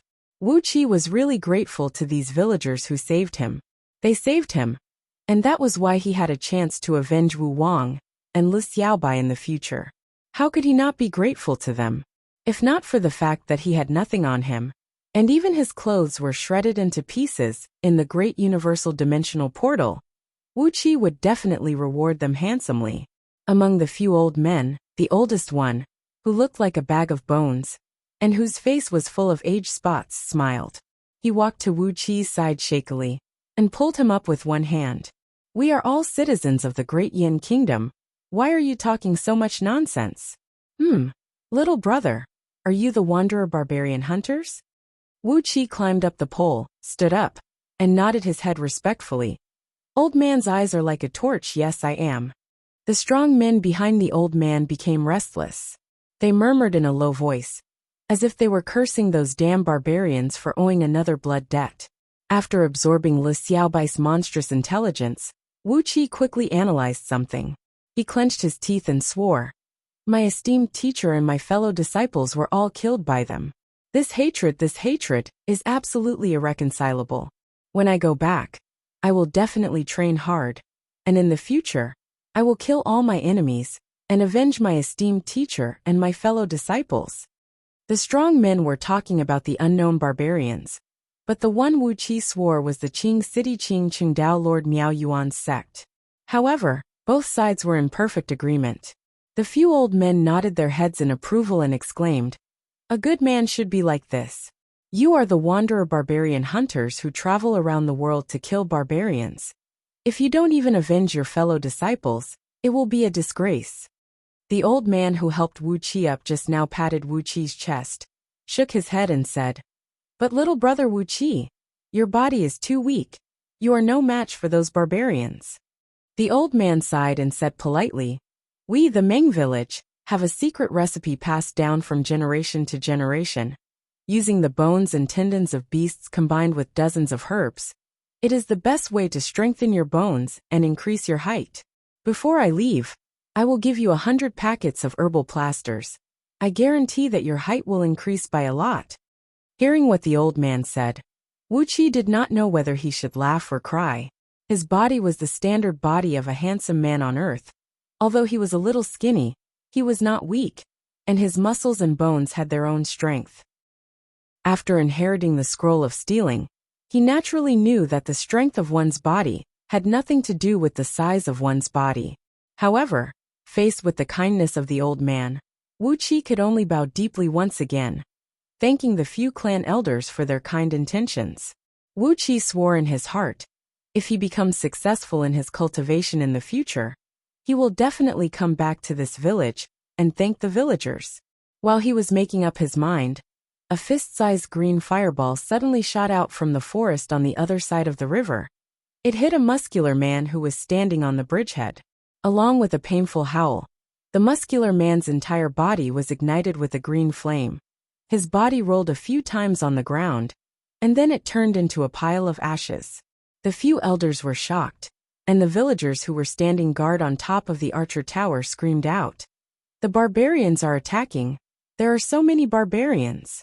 The ear-piercing sound of a bull horn resounded through the entire village, and from the forest on the other side of the river, a large group of barbarians wearing animal skins and tattoos suddenly rushed out. The leader of the barbarians was surrounded by a dense black gas, and a fist-sized pale green skull was faintly discernible within the black gas. Pointing his finger at the village, the leader of the barbarians shouted, "Men, kill them all! Women, rob them all! Children, eat them all! Children, attack!" Chapter 8. A bright light flashed in front of his eyes. Wuxia instinctively curled up his body and rolled 18 times backwards, hiding behind the arrow tower. Thud! A muffled noise rang out, as a 4 feet, 5 to 6 inches long, as thick as a thumb, and as sharp as a needle flew past Wuxia's body, plunging deep into the ground about 70 to 80 feet behind him. As the prickle flew past him, Wuxia smelled a faint sweet fishy smell. Obviously, the prickle was highly poisonous. Among the group of villagers, 2 sturdy men didn't manage to dodge in time, and were pierced by the same prickle. Within the span of 2 to 3 breaths, the 2 sturdy men's bodies suddenly turned black and fell to the ground. Their bodies were twitching violently. The 2 sturdy men, who were more than 2 meters tall, quickly shrunk to the size of ordinary children. Dirty blood spurted out from their 7 apertures, and soon, a large piece of the ground was stained. Wuxia's scalp went numb when he saw this. The poison of the prickle was so strong. On the other side of the river, there were at least 700 to 800 barbarians rushing out while howling. They were holding strong bows, which were wrapped by tree vines, and kept shooting prickle after prickle. With a swishing sound, wave after wave of prickle fell from the sky like raindrops, hitting the villagers near the suspension bridge. There were about 30 barbarians who were the fastest. Within the span of 2 to 3 waves of prickle, they had already rushed to the edge of the suspension bridge. The elder, who was talking to Wuxia just now, suddenly raised his cane. His left hand's 5 fingers seemed to be bent, but not at the same time. He made a strange gesture and took a deep breath. The short and scrawny elder's chest suddenly swelled up, and he let out a muffled roar. Suddenly, he clenched his 5 fingers and released them. A strong gust of wind suddenly rose from the ground, covering an area with a radius of more than 100 feet. A wave of prickle fell from the sky. The gust of wind rolled up the prickle and shot it towards those barbarians who were about to reach the suspension bridge. The 30 barbarians were scared out of their wits. They dropped the strong bows in their hands and desperately jumped into the river. There were a few barbarians who jumped a little slower, and the prickles pierced deep into their bodies. In just a blink of an eye, their bodies turned black, and they died. Wuxia's eyes gleamed as he stared at the clan elder. This technique was also mentioned in the Scroll of Stealing. It was the most basic spell of the 5 elements, a variant of the second wood element spell, the wind summoning spell. The clan elder's cultivation level was not high, so the violent wind he stirred up only covered an area of a few hundred feet. Once the brilliant wind summoning technique was used, it could change the weather within a radius of 10,000 miles. This was something that the elders of this small village in the wilderness could not do. An ear-piercing sound of breaking wind came from above. The villagers on top of a few archery towers had already drawn their bows, and dozens of arrows whistled as they shot down. The barbarians who jumped into the river had just popped their heads out of the water when powerful arrows hit their bodies, killing them in the water. On the other side of the river, the leader of the barbarians, who had dark smoke coiling around his body, let out a furious howl. He raised both of his hands up high and let out a loud cry, while his body twisted and danced for a while. Then, the pale green skull in the dark smoke opened its mouth and shot out another green fireball. The clan elder cried out, and all the villagers standing by the suspension bridge quickly dodged away. The villagers on duty on the archer tower used all their strength to pull up the suspension cable and was about to close the drawbridge. But the fireball flew precisely towards the arrow tower with its suspension cable. A loud boom rang out, and the green fireball exploded. A small half of the archery tower was blown into pieces, and the few villagers standing on top of it were ripped into pieces. The suspension bridge fell down with a loud thud. The barbarians let out excited cries. They threw away their strong bows, pulled out their blades and swords from their backs, and rushed towards the pontoon bridge while howling. The leader of the barbarians threw his head back and let out a wild roar. Then another large group of barbarians rushed out from the dense forest behind him. This group of barbarians had more than 1,000 men, and they were all holding different kinds of weapons, cheering and jumping as they rushed towards the entrance of the village. Hurried footsteps came from behind. All the young men in the village heard the warning horn sound, and they all grabbed their weapons and rushed towards the entrance of the village. The Ming village had a large population, and the number of young men in the village was about 1,000 to 400, and all of them were strong men. Doggy took out 2 long swords from nowhere and threw one of them to Wuxia. Big brother Wuxia, be careful. Damn it! The Chifu barbarian and Huazu barbarian tribes have joined hands. Hee. If not, why would they have the guts to touch our Ming village? Wuxia caught the long sword, and his wrist immediately sank. Baring his teeth and looking at Doggy, Wuxia smiled bitterly in his heart. This sword was 5 feet long, and it was as wide as an ordinary man's palm. The thickest part of the sword was 3 inches thick, and it weighed nearly 50 kilograms. It was perfect for these strong men from the Ming village. Their strength and size were more than enough to unleash the full power of this sword. A few elders shouted out, and the villagers who were standing near the suspension bridge quickly moved back. The 3 green fireballs flew across the river and smashed into the area near the end of the suspension bridge. 3 loud booms sounded out, and 3 huge craters with a diameter of a few feet appeared on the ground near the end of the bridge. Large amounts of green fireballs shot out in all directions, and it was impossible to stand on the ground for more than 100 feet. The villagers who were moving back had disturbed the women's team, and it had slowed down the speed of their arrows. In just a blink of an eye, dozens of the tallest barbarians, who had the most hideous embroidery on their bodies, had already jumped onto the suspension bridge. They pulled out the small hand axes from their belts, and while shouting, they threw the axes at the villagers. One of the elders shouted out, "Shield!" Dozens of huge shields made from several layers of animal skins were raised up, and they were firmly placed in front of the villagers. Each of these barbarians was carrying 12 hand axes. Hundreds of hand axes flew over with a wind-breaking sound and smashed onto the huge shields. Dozens of villagers who were holding onto the huge shields were forced back by the huge force of the hand axes. A few of them were even spitting out blood from their mouths, but they still managed to straighten their bodies and hold onto the shields tightly. Wuxia could see the veins on their arms popping out, and the skin on their palms and the muscles between their thumb and index finger were all torn, and blood was dripping down from the huge shields. Doggy used his elbow to poke Wuxia, and with a deep voice he shouted, "Big brother Wuxia, don't get distracted. These barbarians dared to attack our village. They might have some kind of evil plan. If we're not careful, we might die." Before he could finish his words, dozens of hand axes had already pierced through the gaps between the huge shields and smashed into the group of villagers. Miserable howls sounded out. Dozens of strong men from Ming village were hit by the hand axes, and they were flying up into the air, and blood was spewing out from their mouths. One of the strong men was hit in the chest by the hand axes, and his entire chest caved in, and a few of his ribs could be seen sticking out from his back. Doggy shouted, "Oh no, Uncle Mengliang is dead." Seeing the hand axes had effectively killed the villagers, the barbarians started cheering. One of the elders suddenly shouted out, and the arrows that had just become sparse suddenly became denser.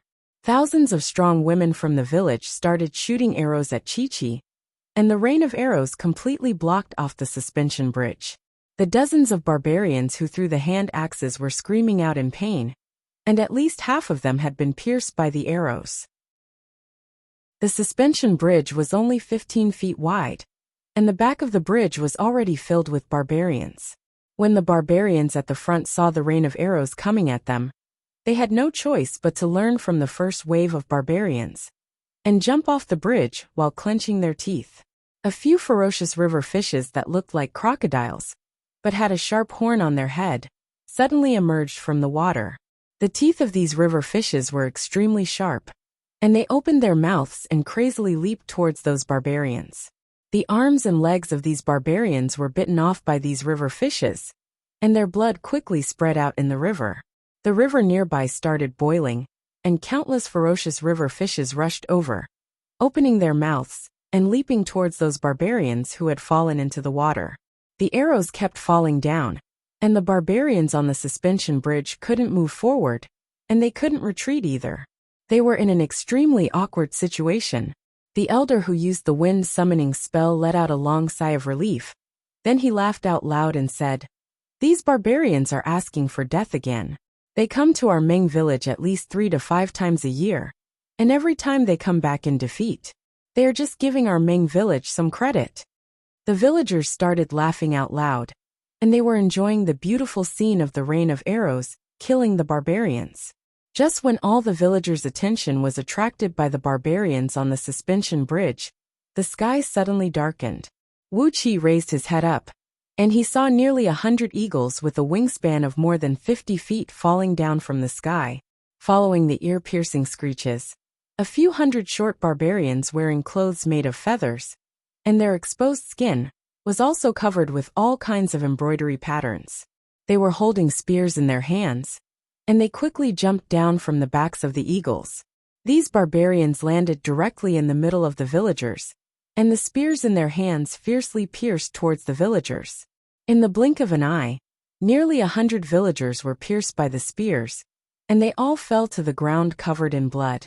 The eagles, on the other hand, leaped straight towards those village women who were standing on high ground shooting arrows.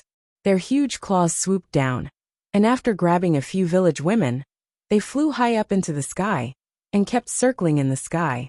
The formation of the villagers was instantly thrown into chaos, and the flying arrows suddenly stopped. Doggy's long sword dropped to the ground, and he roared, "Damn it, why did the bird barbarian team up with them?" In the blink of an eye, a spear, like a poisonous snake, pierced towards Doggy's chest with a hissing sound. When Doggy saw the spear, he already had no strength to dodge it. Chapter 9. Looking at the spear that was about to pierce his heart, Doggy felt a chill run up from the bottom of his feet to the top of his head. His whole body stiffened. A villager at the side looked over. 2 burly men roared as they charged over. But those bird barbarians were crazily killing the villagers. How could they reach them in such a short time? Even if there was no one to stop them, they were too far away and would not be able to save Doggy in time. Wuxia moved.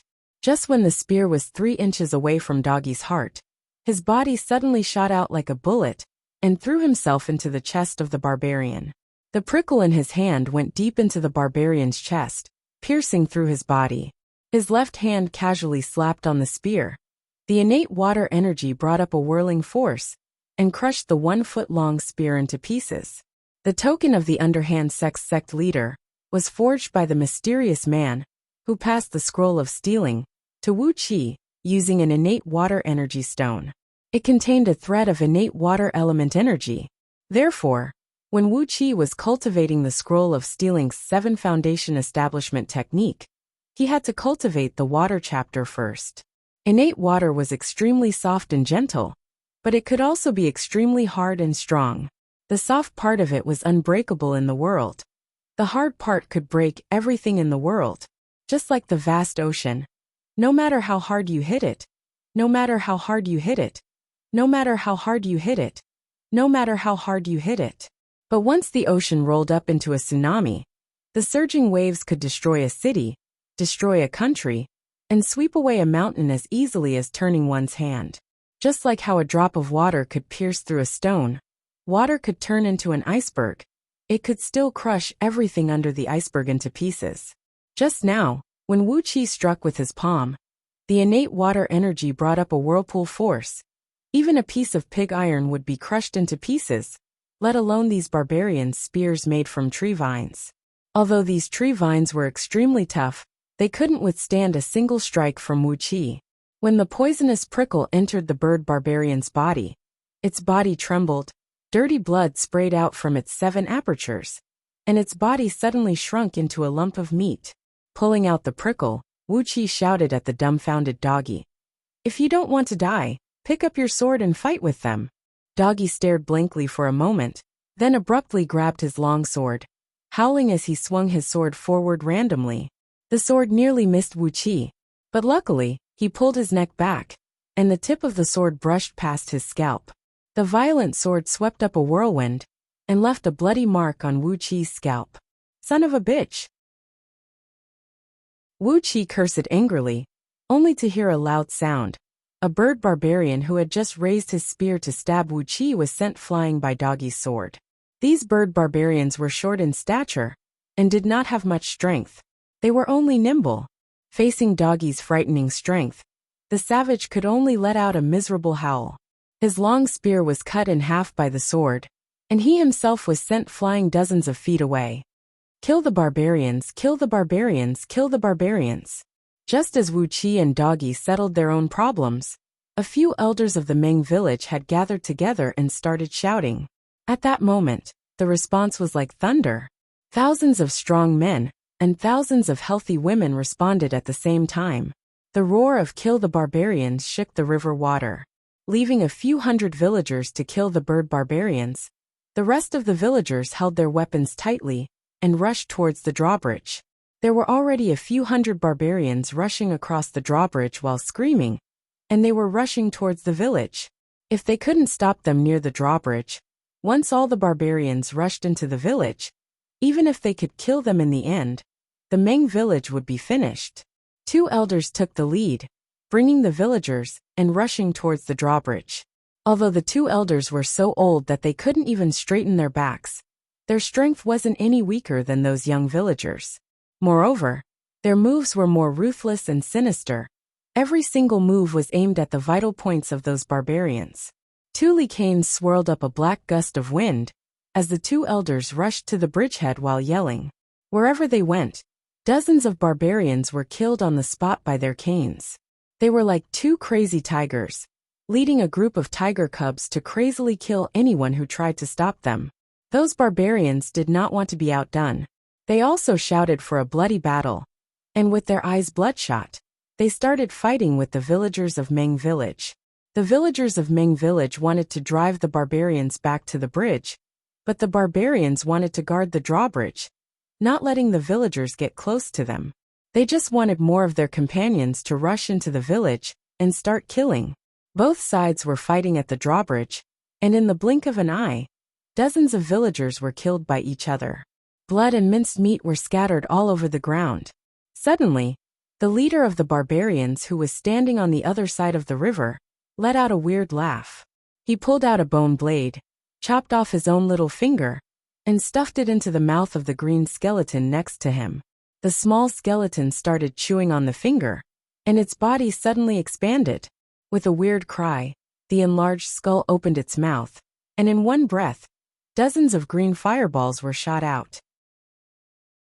The fireballs flew across the river at high speed, and they hit the villagers of Meng village. The 2 elders screamed out, "Oh no!" Dozens of fireballs exploded at the same time. Hundreds of men from Meng village were engulfed by the flame, and in just a few breaths' time, they were all burned to ashes. The people of Meng village were in a mess. More and more barbarians had crossed the bridge, and they were shouting and shouting happily. They raised their blades and swords, and as if they were chopping vegetables, they started slaughtering the people of Meng village. A sharp scream came from the sky. The village women who were caught by the eagles were suddenly thrown down from the sky. In just 2 to 3 breaths' time, over 300 village women had fallen to the ground, and they had turned into meat paste. Dozens of village women were thrown into the crowd of Meng village, and they even killed and injured dozens of villagers, who didn't have enough time to dodge. Wuxi's eyes widened in fear when he saw this. Without saying a word, he left Doggy behind, and with the prickle in his hand, he dashed towards those bird barbarians. The prickle kept stabbing at the fastest speed possible. One after another, bird barbarians were screaming and screaming as their throats were pierced by Wuxi, and the prickle pierced through their chests. All of them fell to the ground and died. A few bird barbarians' leaders saw the movement of Wuxi's stabbing, and they tried their best to block the prickle with their spears. But when the prickle, which was infused with innate water energy, touched the spears were like a small boat that had fallen into a whirlpool, and they couldn't control themselves and were pushed to the side. The prickle didn't seem to be blocked at all, and it easily pierced through the bodies of these bird barbarians. With his body slightly leaning forward, the energy in both of his arms was boiling. When Wuxi waved his arms, a faint sound of water waves could be heard. He was like a flood that had broken through a dam, and he rushed through the crowd of bird barbarians. In just the time of 3 to 5 breaths, Wuxi had killed 37 bird barbarians with a frightening speed. The surrounding Meng villagers cheered at the same time. Dozens of men from Meng village followed closely behind Wuxi, helping him kill these bird barbarians. Swinging their blades and swords randomly, those bird barbarians who were dizzy from Wuxi's crazy stabbing screamed in pain. In just a blink of an eye, another 100 bird barbarians had fallen to the ground and died. The rest of the bird barbarians screamed out in fear, and they kept letting out sharp eagle cries.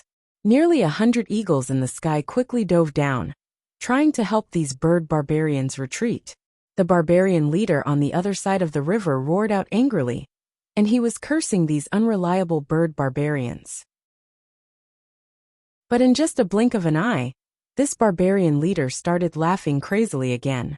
Because of the fireball attack from before, more than 700 barbarians had crossed the suspension bridge, and they had entered the Meng village.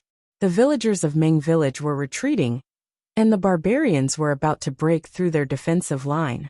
The barbarian leader took a deep breath. Blood flowed out of his 7 orifices, especially his left hand where his fingers were cut off. Blood was gushing out like a fountain. In order to activate the green skull, the barbarian leader had paid a huge price. Seeing that his tribesmen had gained the upper hand, the barbarian leader shouted for a while, and finally, he lost all his energy and sat down on the ground. While panting, the barbarian leader roared out, "Leave me 10 of the most beautiful women. Whoever dares to steal them, I'll castrate him." The dozens of guards beside the barbarian leader, Chi-Chi, glanced at their leader, and they couldn't help but take a few steps towards the pontoon bridge. The barbarian leader rolled his eyes, and he quickly ordered, "Go to the village, keep an eye on those bastards. 10 of the most beautiful women mine. The most beautiful linen mine. The best porcelain mine. 10 of the most tender children mine. Go, don't let them rob us." These guards cheered, and they couldn't wait any longer. They rushed towards the pontoon bridge. Saliva dripped down from the corner of the barbarian leader's mouth. He stared at the direction of the Meng village, and with a silly smile, he said, "Beautiful women." From the forest behind him, an iron crossbow shot out, and it hit the back of the barbarian leader's head, piercing through his skull. A glowing talisman flashed on the tip of the crossbow, and with a bang, half of the barbarian leader's body exploded into pieces. When the barbarian leader died, the black smoke and green skull that were circling around him let out a shrill scream, and they flew up into the sky. A 6-inch-long talisman darted out from the woods and stuck on the pale green skeleton's body with great accuracy. A faint white light flashed, and the pale green skeleton fell to the ground with a groan. It fell heavily on the ground and could no longer move. A group of nearly 100 strong men rushed out from the forest. The leader was a muscular man who was wearing a leather armor, and he was holding a 9-rings broadsword in his hand. This man was over 8 feet tall, and his waist was around 6 feet in circumference. His entire body was pitch black and full of protruding lumps of flesh. He waved the broadsword and shouted towards the sky, "Brothers, kill the barbarians, kill the barbarians." The mayor's latest offer, 1 barbarian's head, 100 coins. Nearly 100 strong men shouted at the same time, "Kill the barbarians, kill the barbarians." Following the loud shout of killing the barbarians, these men rushed to the other side of the pontoon bridge, and they stood in 3 horizontal lines. Chi-Chi pulled out the heavy crossbow from his back and sealed off the pontoon bridge. There were already about 1,000 barbarians rushing into the Meng village, and the rest of the barbarians were still crowded on the pontoon bridge. From time to time, some barbarians would be pushed into the river by their companions, and they would become the food of the river fishes. These barbarians couldn't wait to rush into the Meng village, and they wanted to kill and loot. How could they care about their kinship? They just kept squeezing and bumping into each other, and like a fish in a can, they filled up the pontoon bridge.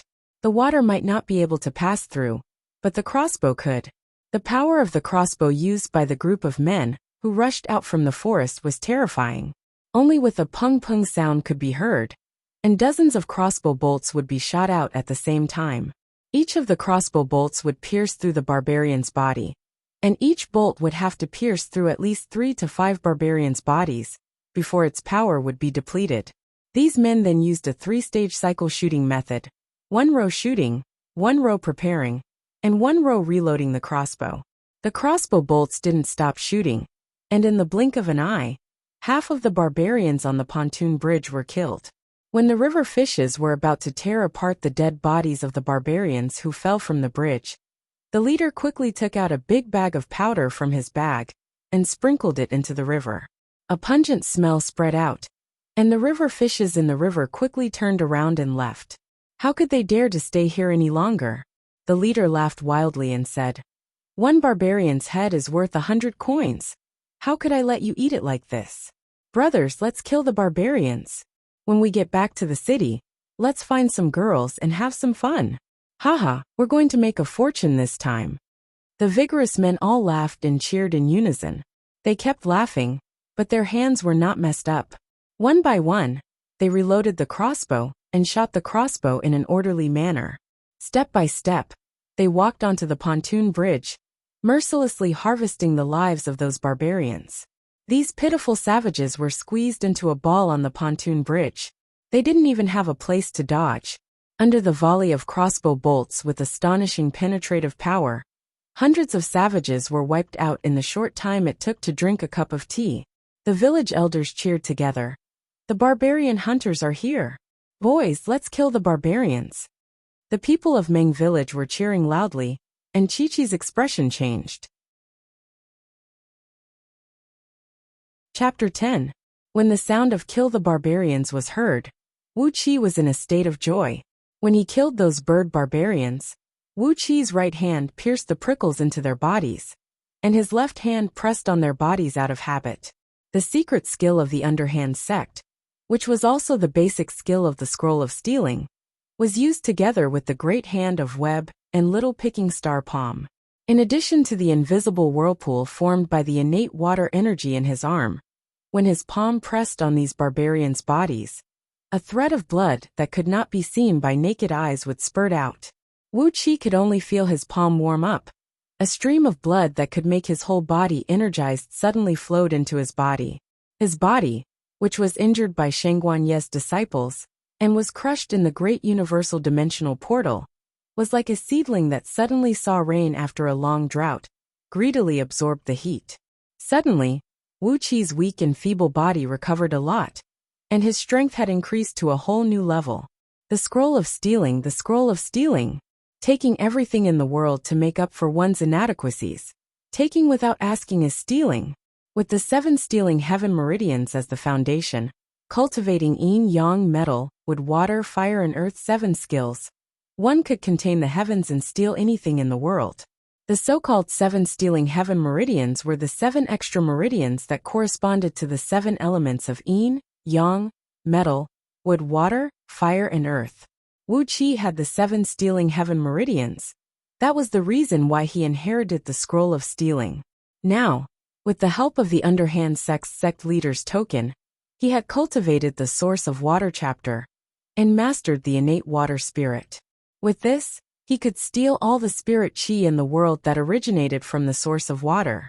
The human body contained a large amount of water. The main component of a human's blood was also water, and most of the human's essence, chi and spirit were stored in the blood. Therefore, when he pressed on the bird barbarian's body with the great hand of web, the whirlpool in his palm absorbed and purified a part of the barbarian's blood and chi essence. Then he used the little star-picking hand to pluck and guide, and this part of the blood chi essence naturally entered his body. This tiny bit of blood and chi essence came from the blood of the barbarians, and its foundation was water.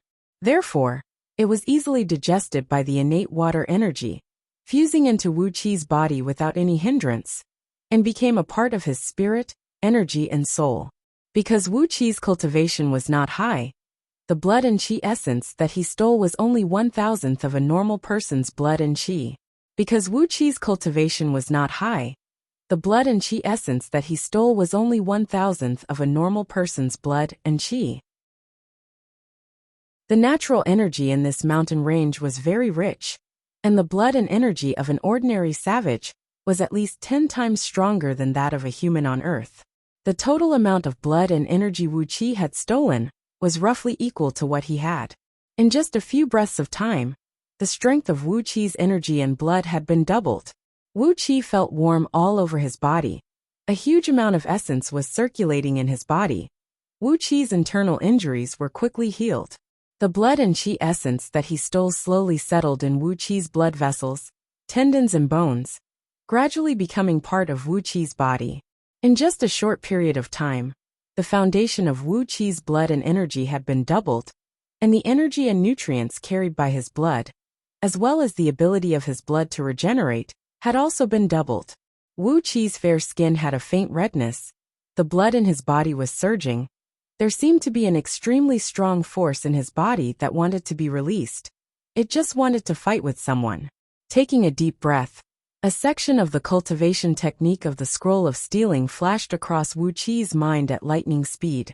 With his current body foundation, although he possessed the 7 stealing heaven meridians, but except for his arms, the other parts of his body were not the best choice. Doubling the foundation of his blood and chi was already his limit. He had to wait until his body had completely digested and settled this foreign blood essence. Only then could he use the scroll of stealing again. Take the surplus of everything in the world, make up for the deficiency in the body. If he made up for it too much, he might end up bursting to death. This was the consequence of being greedy. Clenching his left fist tightly, fearing that he might use the hand of web and picking star's palm again, Wuqi placed his left hand behind his back, holding the prickle in his right hand. His face was as red as blood. He let out a long cry and rushed towards those bird barbarians, who had already lost their formation. The prickle swept across the sky like lightning. The sound of wind breaking kept ringing out. One after another bird barbarians fell to the ground, blood spurting out from their 7 apertures. Their bodies shrunk to the size of a baby. Black dirty blood sprayed on the ground. The ground was filled with a rotten stench. Using the innate water energy in his eyes, Wuqi's eyes were once again covered with a layer of faint watery glow. Wherever his eyes passed, the blood flow in the bird barbarians' bodies could be seen clearly. All the bird barbarians' bodies were covered with a layer of faint blood glow. The place where the blood glow was the strongest was the place where the body of these bird barbarians was the strongest, and the place where the blood glow was the weakest was naturally the place where their body was the weakest.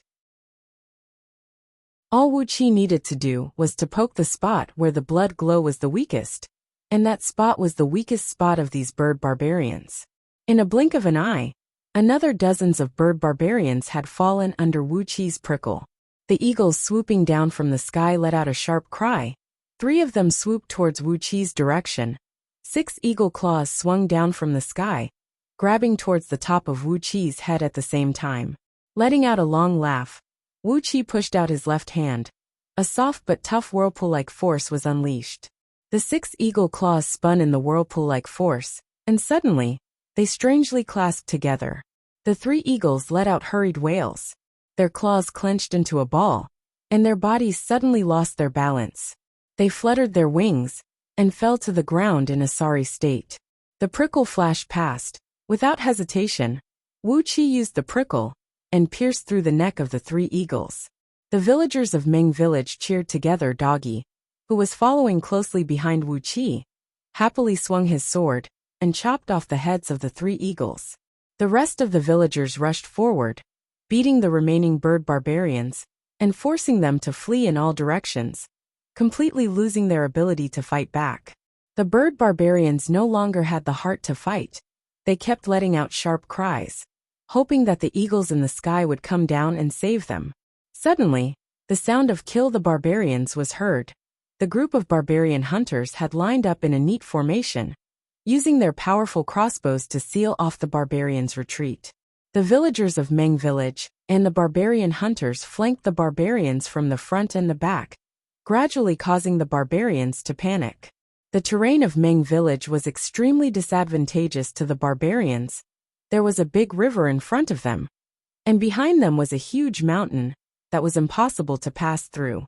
Once the only path was occupied by the barbarian hunters, unless the barbarian hunters and the villagers of Meng village were killed, there was no way for the barbarian hunters to escape. The villagers of Meng village were fine, except for the 2 elders who were stronger than the rest of the villagers. The strength of the rest of the villagers was almost the same as the barbarian hunters. But those barbarian hunters, they were professional rangers, a semi-military armed team. Their strength was much stronger than ordinary people. Standing at the end of the drawbridge, except for a group of 20 strong men who had sealed off the drawbridge with their crossbows, the rest of the barbarian hunters had already thrown away their crossbows and joined the battle with their swords and blades, working together with the villagers of Meng village to kill those barbarians who were screaming and panicking. This was especially true for the burly man who was leading the group.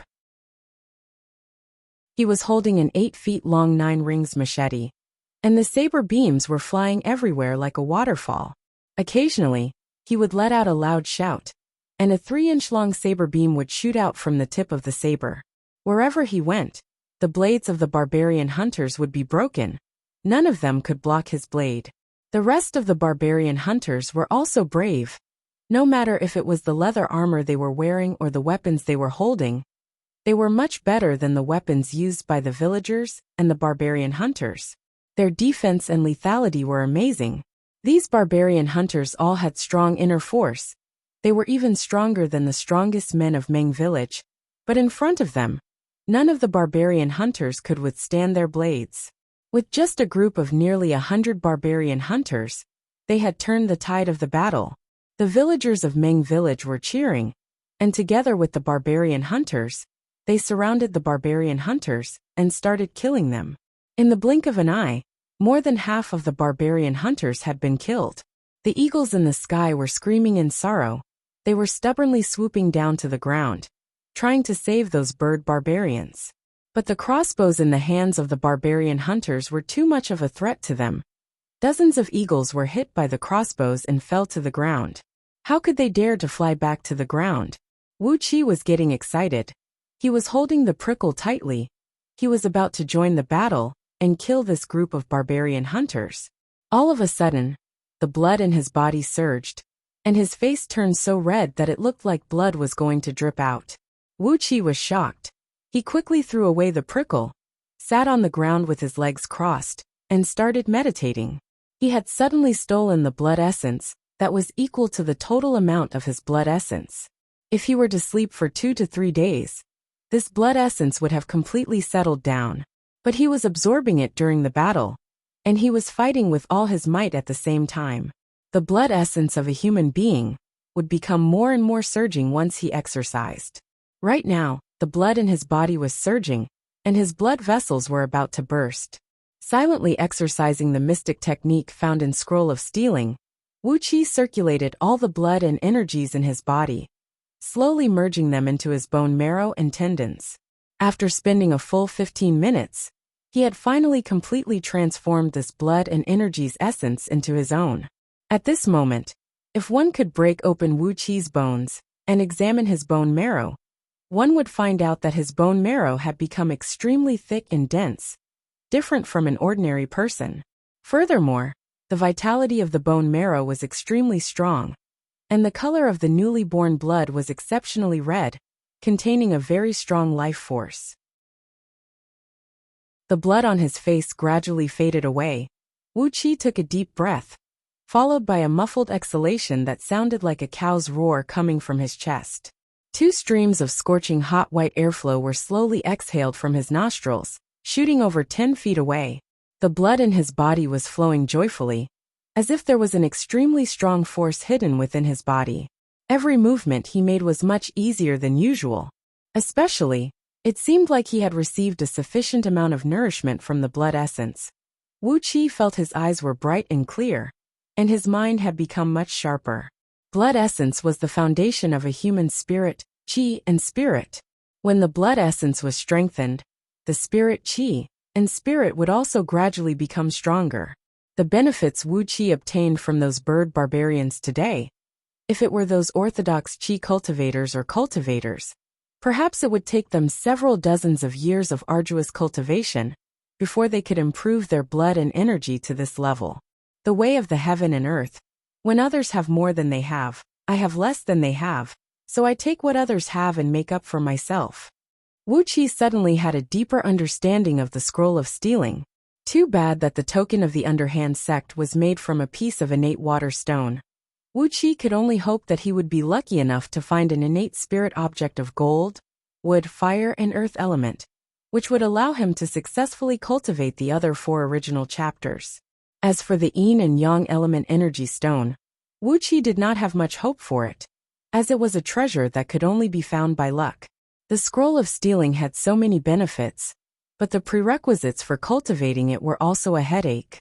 While Wuqi was in a daze, the heads of the 2 barbarians flew up into the sky, and the barbarian leader, who was holding the 9 rings broadsword, had already arrived in front of Wuqi. Wuqi's eyes focused. He quickly stood up, cupped his fist and bowed to the man. "Brother, I, Wuqi, am pleased to meet you." After panting for a while, the man sized up Wuqi and suddenly grinned. "We're all brothers in the martial world, please don't mention it." Chapter 11. In the middle of the night, in the Meng village, cries could be heard. In the battle during the day, nearly 2,000 barbarians were killed, and the 3 barbarian tribes had lost at least half of their young men. But the Meng village also suffered a great loss. Although they had the help of barbarian hunters who came to supply them, more than 700 villagers were killed, and half of them were men and half were men. Almost every family in the Meng village had someone killed by the barbarians. Every family was mourning, every family was crying. Tonight, the Meng village sent chills down everyone's spine. Wuqi was sitting on a branch of a big tree with his arms crossed in front of his chest, looking at the suspension bridge not far away. A few barbarian hunters were chopping wood with big axes in their hands, helping the villagers of Meng village repair the broken arrow tower and suspension bridge. They were working hard, and their efficiency was high. The arrow tower that was blown up during the day had almost been repaired. Meng village was the only supply point for the people who entered and exited the Little Meng Mountain. It didn't matter if it was picking herbs or hunting in Little Meng Mountain, or if it was a group of professional barbarian hunters who were looking for trouble with the barbarians and barbarians living in the mountain. When they were entering and exiting the mountain, they would rest in Meng village and replenish their supplies. Therefore, Meng village had a good relationship with those herb gatherers, hunters and barbarian hunters, but their relationship with those barbarians was extremely bad. Normally, Meng village would be harassed by those barbarians a few times a year, but it had never been like today, where 3 barbarian tribes joined hands and attacked Meng village. Especially those bird barbarians. Their tribe was at least 700 to 800 miles away from Meng village. No one knew why they came so far to cause trouble for Meng village. In short, Meng village had suffered a great loss this time. Even Doggy's father, the man who brought Wuqi back to Meng village from the forest, was killed by the strange fireball unleashed by the barbarian leader. Sighing, Wuqi raised his head and looked at the starry sky, mumbling to himself, "Living is not easy, but I have to work hard to survive." A weird laughter came from afar. The leader of the barbarian hunters, Zhang Hu, who was holding a splashing wind 9 rings machete, was walking towards Ji Hao with big steps while carrying a wine bag. He threw the wine bag, which was the size of 2 bull heads, towards Wu Qi, grinned and said, "You're right, brother Wu Qi. It is very difficult for a man to live in this world. But we are all men, we have to survive, right?" Catching the wine bag, Wu Qi frowned and drank 2 mouthfuls of the strong liquor. Spicy and pungent, of the high alcohol content of the wine, the taste was terrible. The wine was also mixed with unknown herbal medicine, which had the effect of promoting blood circulation, driving away coldness, and expelling trace amounts of toxins, but it made the wine taste more like poison. Wu Qi straightened his neck and gulped down 2 mouthfuls of wine. Then he threw the wine pouch back to Zhang Hu, who was standing under the tree. He forced a smile and asked, "Brother Zhang Hu, where did you come from?"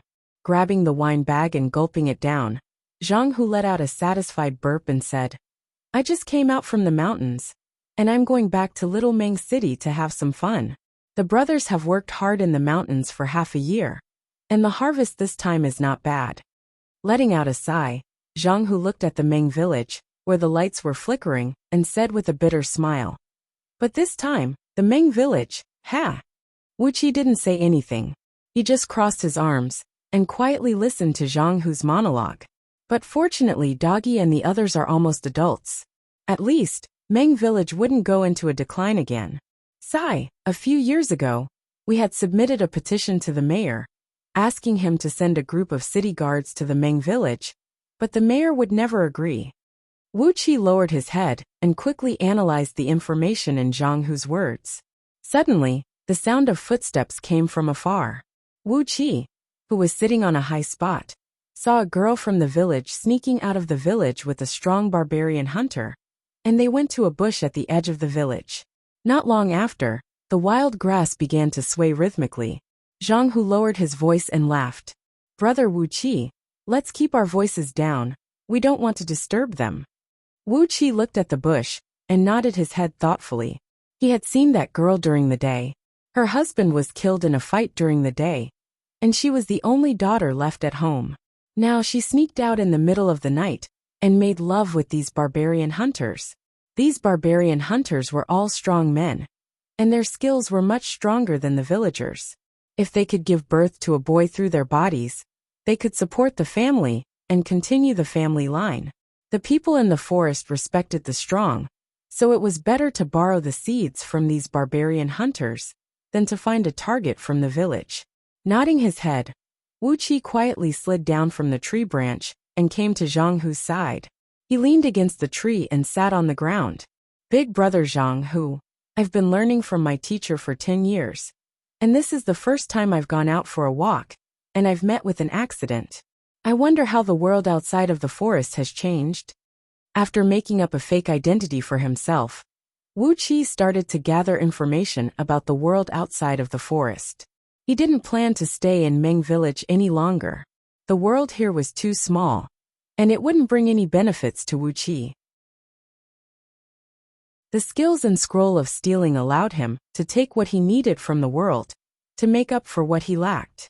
Meng village was just a small place, so how many benefits could it give to Wu Qi? Even if he took all the underwear of every man, woman, and child in Meng village, he still wouldn't give any benefits to Wu Qi. Only when he walked out of this forest and went to the outside world would he have more opportunities, and only then would he have the opportunity to become stronger. But what did it look like outside of the forest? The people of Meng village rarely left the forest. Even if they did, they would only take a stroll around Little Meng City. They didn't have all the information that Wu Qi needed. Zhang Hu gulped down 2 mouthfuls of strong liquor and smacked his lips. What else can it look like? The Great Yin dynasty, the suzerains of all vassal states, still doesn't care about what's happening below them. All the vassal states are fighting each other, and they are having a great time. All the rich and powerful families of the vassal states are tricking each other, and they are having a hard time. The young masters of the families are trying to set each other up, and they are trying to set each other up. Twisting his mouth in disdain, Zhang Hu snorted and said, "But Little Meng City is located in a remote area, so we can still make a living." Patting on Wu Qi's shoulder, Zhang Hu sighed and said, "Brother Wu Qi, listen to Big Brother's advice. The outside of the forest and the inside of the forest are two different things. Back then, Big Brother, you were ambitious, and you focused on a rich future. After working hard for 20 years, you finally achieved something. But 3 years ago, you were forced to run away to Little Meng City to live your life." Wu Qi looked at Zhang Hu and smiled. "All right, I'll listen to Big Brother Zhang Hu. If Wu Qi can't survive in the outside world, I'll come back and spend my days hunting barbarians with you." Clicking his tongue, Zhang Hu shook his head disapprovingly. He had decided that Wu Qi was a newbie who had just left the forest, and he only wanted to spread his wings and fly. He had never considered his own strength, and whether he could fly in the world outside of the forest. Zhang Hu had seen a lot of newbies like this in the past. Shaking his head, Zhang Hu hesitantly asked, "Then, I wish you all the best. But Brother Wu Qi, I saw you kill so many bird barbarians during the day. Your cultivation level is not low. You, your teacher, and your fellow disciples, how could they be?" Wu Qi hit the ground with both of his hands. After a long time he said in a low hoarse voice, "I didn't see what it was. We were walking and I saw a flash of lightning, and then I fainted." Zhang Hu seemed to have thought of something, and he gasped. After a moment of silence, Zhang Hu smiled bitterly and said, "That was an unexpected disaster. I can only say that you guys have bad luck, and met the most unreasonable cultivator. I'm afraid you guys had disturbed him, and that's why he killed you." Wu Qi nodded his head, and didn't say anything. He snatched Zhang Hu's wine pouch, and in one breath, he poured half of the wine pouch into his stomach. Zhang Hu opened his mouth, trying to persuade Wu Qi, but he just shook his head and let out a heavy sigh. Both of them drank from the pouch, and in the blink of an eye, they had finished all the hard liquor in the pouch. Wu Qi had the innate water energy to protect his body, so when the hard liquor entered his stomach, it was dissolved into wisps of hot air and circulated around his body, so he didn't feel drunk at all. Zhang Hu, on the other hand, was about 70 to 80% drunk. He fell on the ground and suddenly let out a hollow laugh. 3 years ago, Zhang Hu, was still a general with a cultivation level of the peak of the Hotian level. I accidentally offended a cultivator from a wealthy family, and as a result, I was forced to give up everything and escape to a desolate place like Little Meng City.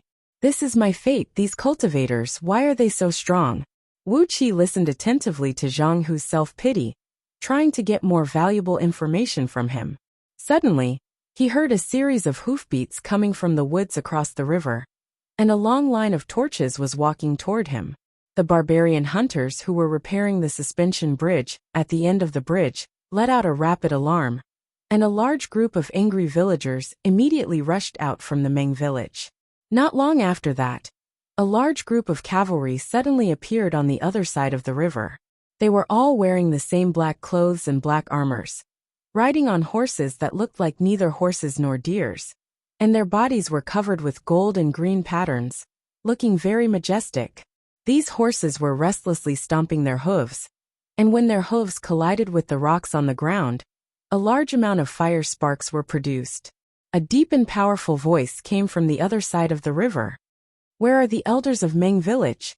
We are from the 3rd Battalion of the Heaven Guards of Little Meng City, and we were ordered to station in Meng village." Zhang Hu, who was drunk, shouted out in surprise, "Io? That damn stingy mayor. How could he be willing to station the city guards in Meng village?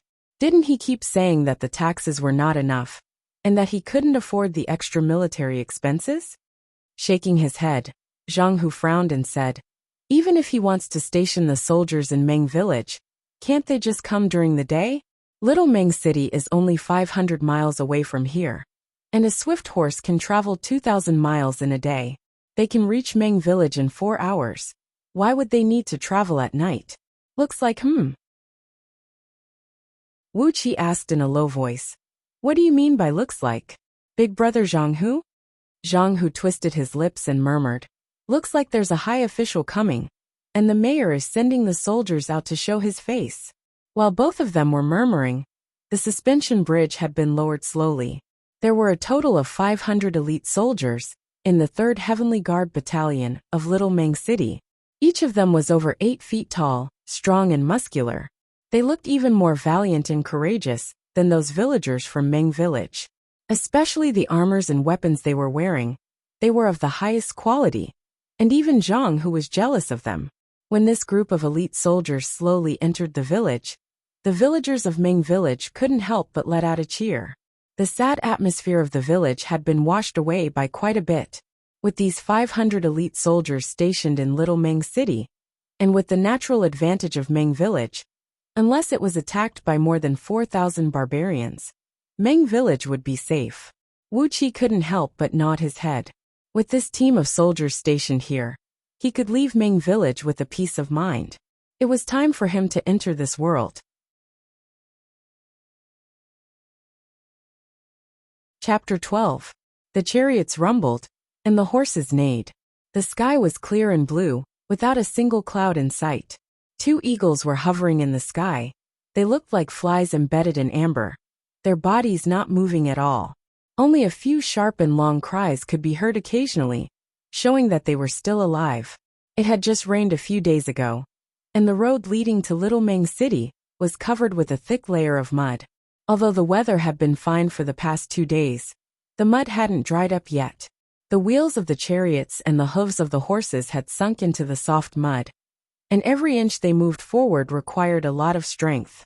The strong sunlight was baking the mud, and the air was filled with a strange smell that made people want to vomit. All kinds of rotten smells were being scorched by the sun, like rotten meat fermenting in a wine jar.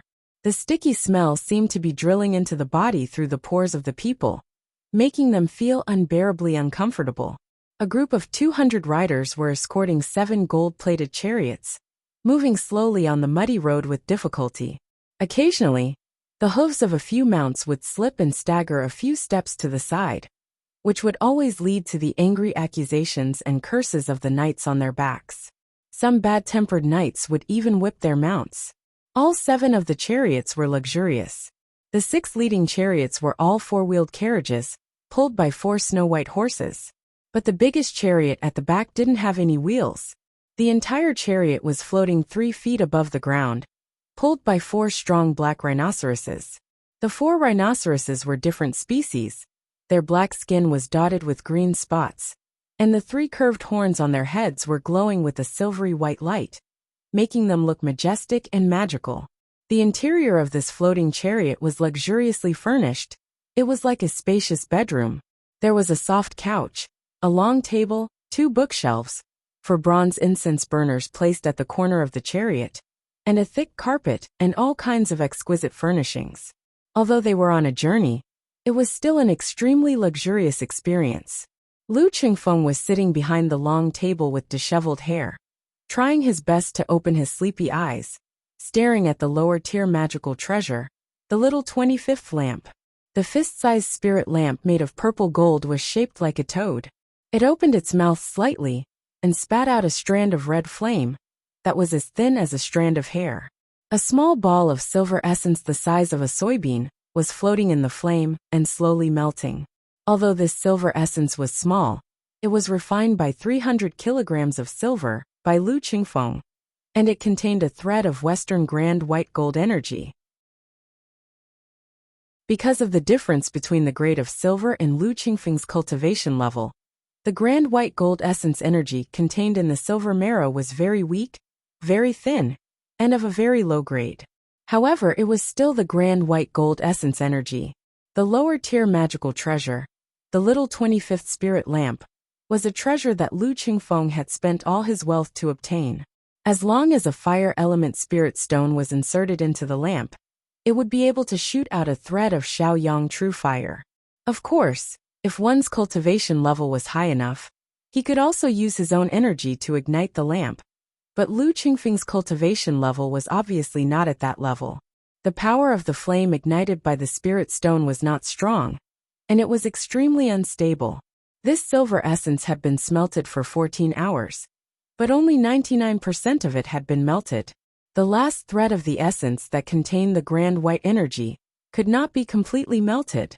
Forcing his eyes to open, Lu Qingfeng clenched his teeth and made a seal with both hands. Then, he bit his teeth and spat out a mouthful of blood essence towards the lamp. Along with a whistling sound, the flame on the spirit lamp abruptly grew stronger, from the hair-thin flame to the size of a matchstick. The silver essence floating in the flame suddenly melted, turning into a translucent ball of silver liquid. Lu Qingfeng was overjoyed. He quickly grabbed a triangular stone pillar that was as thick as a baby's arm, and with his right hand, he carefully grabbed a pair of forceps made of purple gold. Then he used the forceps to pick, pull the silver liquid. An extremely thin silver thread was pulled out from the liquid, and the shiny silver thread floated in the air like a phantom. Lu Qingfeng did not dare to be negligent. He hastily pulled the silver thread and embedded it into the patterns that were already carved on the stone pillar. He worked in a flurry, using the forceps to pull, and point. The 3 simple golden dagger-shaped talismans on the stone pillar, and the 12 talisman tails that connected the talismans were gradually filled up by the silver light. Because of the lack of proficiency, the silver thread was interrupted 3 times during the embedding process, causing the talismans and talisman tails to have some flaws. But everything went smoothly. The talisman array on the stone pillar was finally completed, and it did not become a useless array. After embedding 3 green bean-sized spirit stones into the core of the golden dagger-shaped talisman with the silver thread, Lu Qingfeng threw away the forceps, held the stone pillar with both hands, and murmured a few incantations. He slowly injected his energy into the stone pillar, triggering the magical power contained in the talisman. The stone pillar was carved with a low-grade earth elemental stone, which contained a powerful earth elemental energy. After carving the metal elemental talisman and activating the talisman array with the earth elemental spirit stones, it was successfully made into an array pillar for the grand white gold dagger array. The grand white gold dagger array was a metal elemental array. Using the earth elemental stone pillar as the foundation, and using the principle that earth begets metal, triggering the grand white gold essence energy in the silver essence, turning it into a golden dagger to attack the enemy. This was an entry-level array used by low-grade cultivators to protect their abodes and themselves. With Lu Qingfeng's cultivation level at the peak of the Hotian realm, it was not easy for him to create the grand white gold dagger array and gather all the materials needed to create it.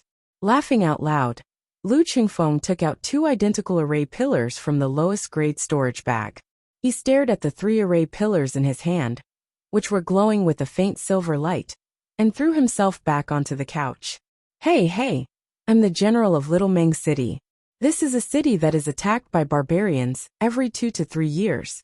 Basically, a batch of officials will die every 3 to 8 years. Sending me, an eyesore, to this place. Is it because you want me to live and die on my own? Laughing at himself, Lu Qingfeng held the 3 array pillars tightly in his hand. Suddenly, a crazy look flashed across his eyes. But I'm not willing to give up. Lu Qingfeng will not die here. Sooner or later, I will return to the Lu family in Liang with my head held high, and let you bastards know who I am. Lu Qingfeng am. Clenching his fists tightly, Lu Qingfeng was like a wounded tiger, letting out a deep roar. The soundproofing of the carriage was excellent, so none of the knights outside could hear what was happening in the carriage. Picking up the 3 formation pillars, Lu Qingfeng hastily switched off the little third lamp and kept it close to his body, like a precious treasure. Lu Qingfeng slightly lifted up the window curtain, threw a cold glance at the 200 cavalrymen who came with him, then shook his head mockingly.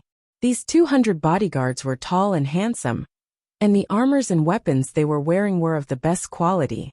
But this bunch of idiots, all of them were good-for-nothings.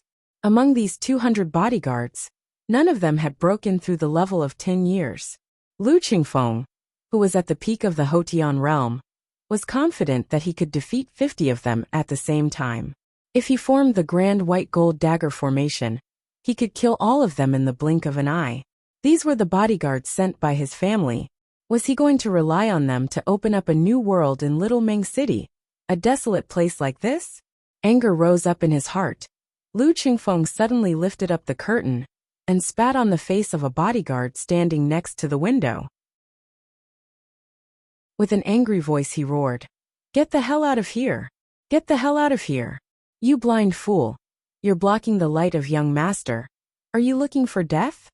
The bodyguard was so scared that his face turned pale. He jumped down from his mount, grabbed the reins of his mount, and ran away. Although they were the eyesores of the Lu family, Lu Qingfeng still had the right to kill these bodyguards. Even their family members, their relatives, and the lives of all their relatives were in the hands of Lu Qingfeng. Facing an angry Lu Qingfeng, none of these bodyguards dared to say anything. After venting his anger hysterically, Lu Qingfeng clenched his teeth and walked out of the coach. He stood next to the coachman and stared blankly at the two giant eagles hovering above his head, motionless and almost hovering in the air. After pondering for a long time, Lu Qingfeng asked with an indifferent tone, "Xiao He, how far away is Little Ming City?" The driver was a muscular man with dark skin and a height of nearly 10 feet. Hearing Lu Qingfeng's question, a gentle smile emerged on this man's ugly face, which was full of scars. He answered respectfully, "Young master, we will reach Little Ming City in 200 miles. With a smile on his face, Lu Qingfeng patted Xiao Hei's strong, rock-like shoulder and said, "Keep going, we have to reach Little Ming City by today." From one of the coaches in front of them, a short and skinny old man with the same dark skin crawled out of the coach while trembling. He carried a bowl of milk in his hand and jumped off the coach, then came before Lu Qingfeng's coach. Raising the bowl of milk in a respectful manner, the old man smiled and said, "Young master, you've stayed up late again. Please have a bowl of human medicine." Lu Qingfeng gazed at the gold-plated bowl in disgust, shook his head, took over the bowl, and drank the milk in one gulp. A strong smell of medicine rushed up his throat, and Lu Qingfeng almost threw up. He tried his best to hold back this discomfort, and quietly felt the warm flow of the milk flowing into his stomach. Although this was the human medicine he hated the most, he had to admit, without this human medicine, Lu Qingfeng wouldn't have the energy to complete 3 pillars in a row. Selecting women who were still breastfeeding, forcing them to consume a large amount of all kinds of herbs, then using a secret technique, forcing the essence of these herbs into their mammary glands, secreting it along with their breast milk. This was the so-called human medicine. This kind of nourishing method was very popular among the aristocratic families, as it was the most effective way to remove the harmful ingredients from the herbs. Lu Qingfeng hated this human medicine, but he had no choice but to consume it. If not, he wouldn't be able to complete the pillars, and he wouldn't have the confidence to stay in Little Ming City. Handing the bowl back to the old man, Lu Qingfeng sighed and shook his head. With a low voice he murmured, "After all, I'm a part of your body. Why do you have to treat me like this? Why do you have to put your sins on me? Those bastards. No matter what, I'm still your elder brother from the same mother. Why do you have to force me like this?" Before he could finish his words, the 2 eagles in the sky suddenly let out a sharp cry. Suddenly, from a small bush beside the road, came the sound of a wooden clapper. Followed by a series of buzzing noises, 150 crossbows darted out of the woods like a swarm of crazy hornets. The 200 guards of Lu Qingfeng were scared stiff. Over 70 of them were hit by the crossbows, crying out in pain and falling off their horses. 50 men in black, who were wearing tight black clothes, and even their faces were covered with black cloth, leaving only a pair of eyes exposed, holding long blades in their hands, dashed out like a gust of wind. The leader of the men in black pointed at Lu Qingfeng and shouted, "Go chop off his left hand." When the words "chop off his left hand" entered his ears, a ferocious murderous look appeared on Lu Qingfeng's fair face. Do you really want to force me to do this?" Miserable cries kept coming out. Lu Qingfeng's guards were defeated, and in just 2 seconds, another 30 men were chopped off their horses. The rest of the guards let out a cry of shock, turned their mounts around instinctively, and fled in all directions. Green veins popped up on the back of Lu Qingfeng's hands, and his body was trembling violently. The men in black had arrived in front of him.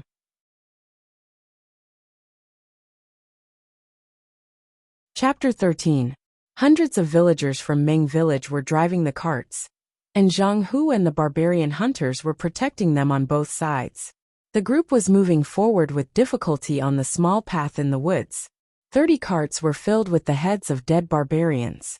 The pungent smell of blood mixed with the smell of some unknown medicine could make a person faint. In order to prevent the rotting of the heads from spreading the disease, the elders of Meng village had used herbs to refine all the heads, which resulted in this horrible smell.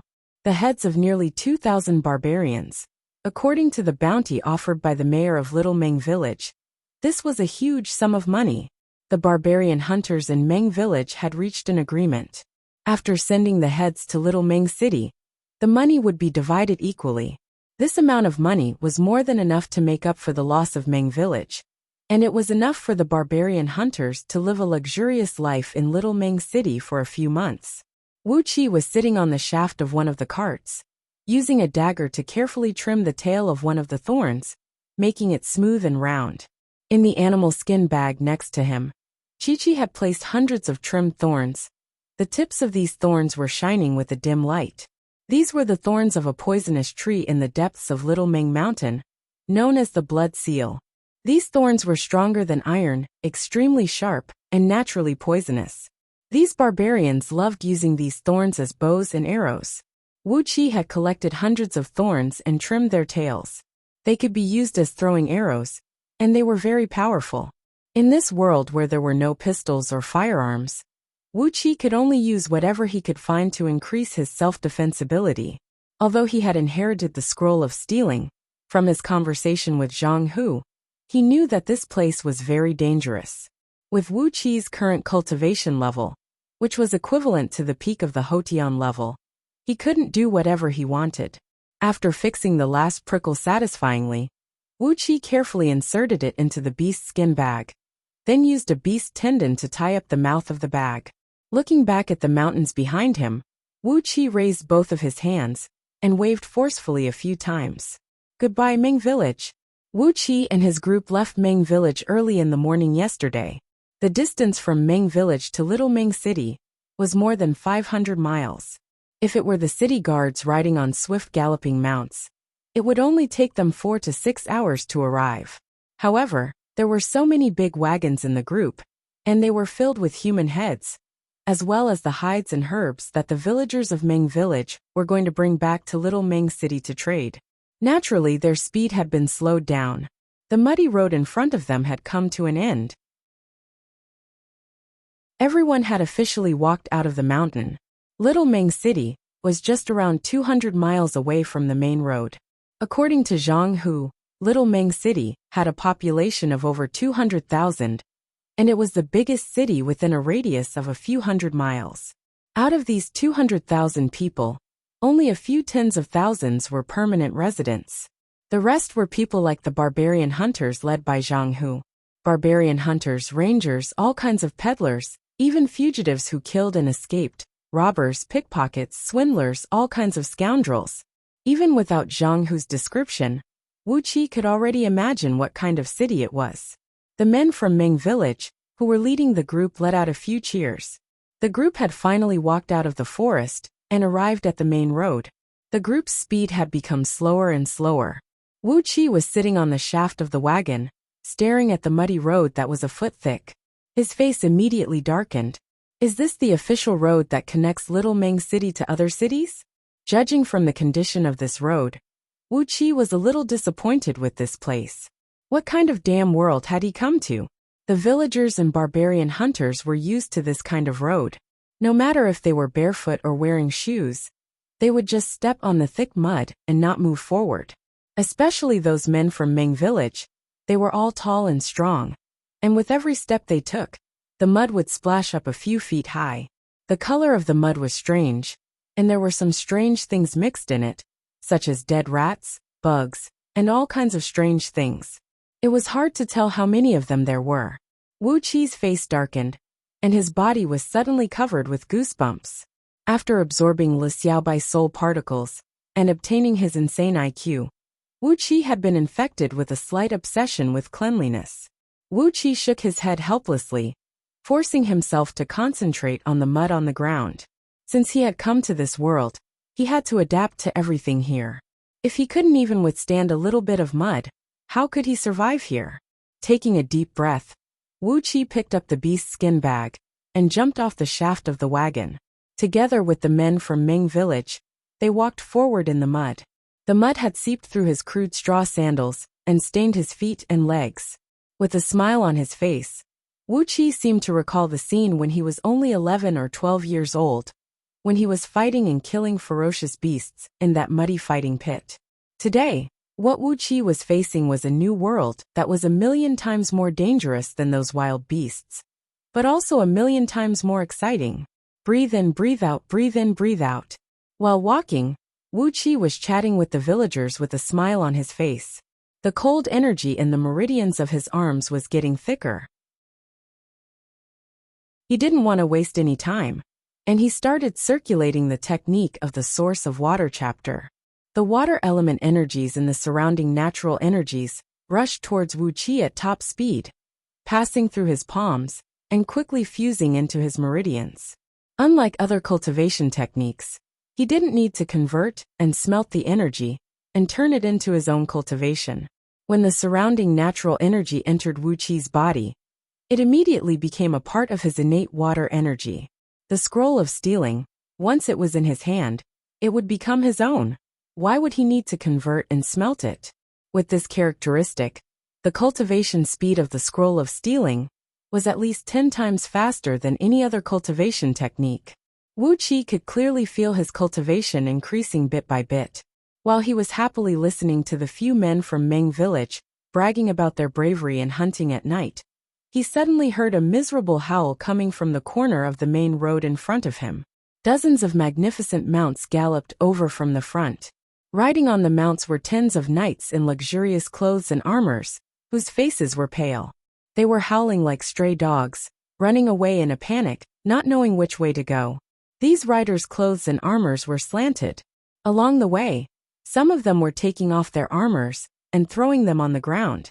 Some of them even threw their weapons around, trying to lighten their load so that their mounts could run faster. Behind these riders, 7 to 8 men in black were holding crossbows in their hands. They were neither fast nor slow. As if they were shooting targets, they were methodically knocked on the crossbows and shot out the crossbows. In just a blink of an eye, dozens of riders were shot from the back.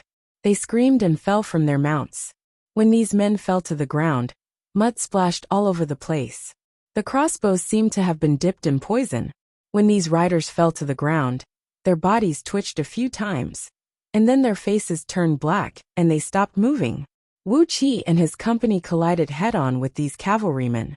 Those cavalrymen, who had been frightened out of their wits, screamed and screamed as they rode crazily towards Wuxi and his company. While they were running, these riders were cursing crazily. "Get lost, a bunch of lowly people, get lost." The few men from Ming village who were leading the group didn't have time to react, and they were hit by the riders in front of them. These mounts were extremely handsome, and the impact was extremely powerful. The few men from Ming village spat out a mouthful of blood and were sent flying for 30 to 40 feet away. A large part of their chests caved in. Obviously, the bones in their chests were broken. Kill them. The villagers of Ming village lived in the forest, and they often fought with the barbarians. Almost every day, they would fight with all kinds of tigers and poisonous insects. They were the most ferocious and barbaric people. Seeing these fleeing riders being so unreasonable, the men from Ming village who were leading the group immediately shouted and pulled out their weapons. Hundreds of men from Ming village pulled out their weapons from Chi-Chi's hands. Their swords and broadswords rushed towards the riders like a tidal wave. Along with a few loud roars, dozens of riders who were running for their lives spat out blood and fell to the ground. Their mounts' limbs were chopped off by the men from Ming village, and they staggered for a few hundred feet before falling to the ground. The riders were chopped into meat pieces by the men from Meng village, and their bodies were thrown into the mud. In just a blink of an eye, all the riders who were running for their lives had died under the blades of the men from Meng village. Just when the men from Meng village raised their weapons and were about to cheer, the men in black who were chasing after these riders were shooting arrows at them from afar. Along with the sound of bowstrings being pulled, more than 20 arrows flew through the air and pierced deep into the bodies of the men from Meng village. The poison from the arrows was so strong that the men from Meng village didn't even have the chance to make a sound. Their bodies trembled and they fell to the ground. It happened so suddenly that the men from Meng village were caught off guard. They stared at the men who had fallen to the ground, and they were stunned.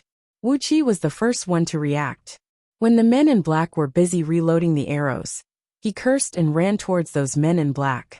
Wuxia's running speed wasn't fast, but it wasn't slow either. With just a few leaps, he had arrived at a distance of less than 10 feet from those men in black. Casually, he reached into his beast skin bag and grabbed the few prickles that he had just repaired. Wuxia casually waved his hand, and the innate water energy in his arm flowed into the prickles. A few faint blue lights shot out and hit the throats of 5 men in black. The 4-feet-long prickles had pierced through the throats of 5 men in black. The men in black stared at Wuxia in disbelief. Both of their hands were clutching their throats, and they fell to the ground in a daze. The remaining 3 men in black stared at Wuxia in shock and anger. One of them cursed, "Lowly peasant, you dare to hurt our men?" Without saying a word, Wuxia stepped forward and pulled out one of the prickles. He quickly stabbed them dozens of times. The 3 men in black couldn't see Wuxia's movements clearly. They only saw a blur in front of their eyes, and a cold wind blew past their bodies. The prickles had pierced through their bodies, and they looked like sieves. "Lowly peasant, how noble are you? If you die, you'll just be a pile of rotten meat."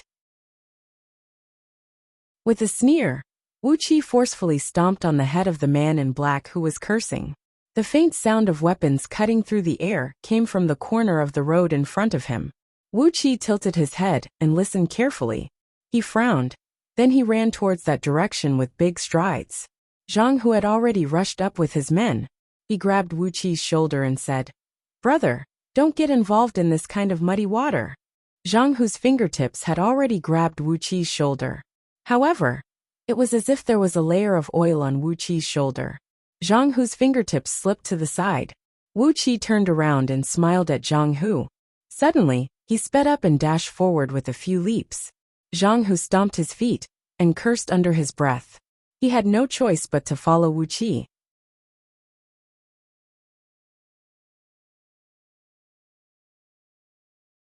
There were some good fighters among these men in black, and their blades had touched the prickles thrown out by Wuxia. However, these prickles were carrying a soft energy that was spinning rapidly like a whirlpool. When the blades collided with the prickles, before the blades had the chance to knock the prickles away, the prickles had already started spinning rapidly, brushing past the blades. Dozens of miserable howls were heard coming from Chi-Chi. Except for the leader of those men in black who had knocked the prickles away, all the other men in black were pierced through by the prickles. Wuxia let out a long laugh and dashed toward them. He threw away the beast's skin bag, and with both hands, he brought up a strong wind and dashed toward the leader of those men in black. When he threw out the prickles just now, Wuxia purposely didn't inject any innate energy into the prickles that were aimed at the leader of these men, because this leader was cultivating with the water elemental technique. Using the innate water energy to strengthen his eyes, Wuxia could clearly see a fist-sized white cyclone inside the leader's dantian, and he could see the innate airflow with a tinge of blue that was flowing in his meridians. The hand of Web brought up countless soft whirlpools and slapped toward the leader's head, and the innate cold energy that came with the innate water energy was unleashed. The cultivation level of this leader was almost the same as Wuxia's, but when he was enveloped by the cold energy, his body instantly turned stiff, and he couldn't move anymore. One of his palms hit on the leader's dantian, and the other hit on his Shanzhong acupoint. With the picking star's hand, the leader's innate energy, which was close to the peak of Hotian level after decades of hard work, suddenly surged out from his body, turning into a cold current and flowing into both of Wuqi's palms. In just a blink of an eye, the leader's body was emptied, all his cultivation was sucked out, and even 1,000th of his blood essence was extracted by Wuqi's palm. Wuqi backhanded and slapped on the leader's face. The soft energy from the palm penetrated into the leader's body and shook the leader's brain into mush. Dirty blood burst out from his 7 apertures, and he could no longer live. With both of his hands lightly drawing a circle in front of him, Wuqi took the opportunity to search the leader's body and transferred all the items in a small leather bag tied around the leader's waist into his own body. The leader's disciple of the underhand sect, and also a future qi cultivator, who inherited the scroll of stealing.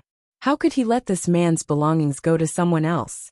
For ordinary warriors, after cultivating their innate energy for 10 years, they would have a cultivation level of 10 years.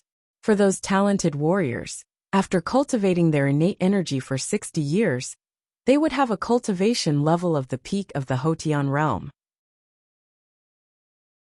They would then try to break through the conception and governing vessels and reach the so-called Xiantian realm. After Wuqi inherited the scroll of stealing, all the energy from the innate water stone in the sect leader's token had been injected into his body. But most of the energy was used to protect his body in the great universal dimensional portal.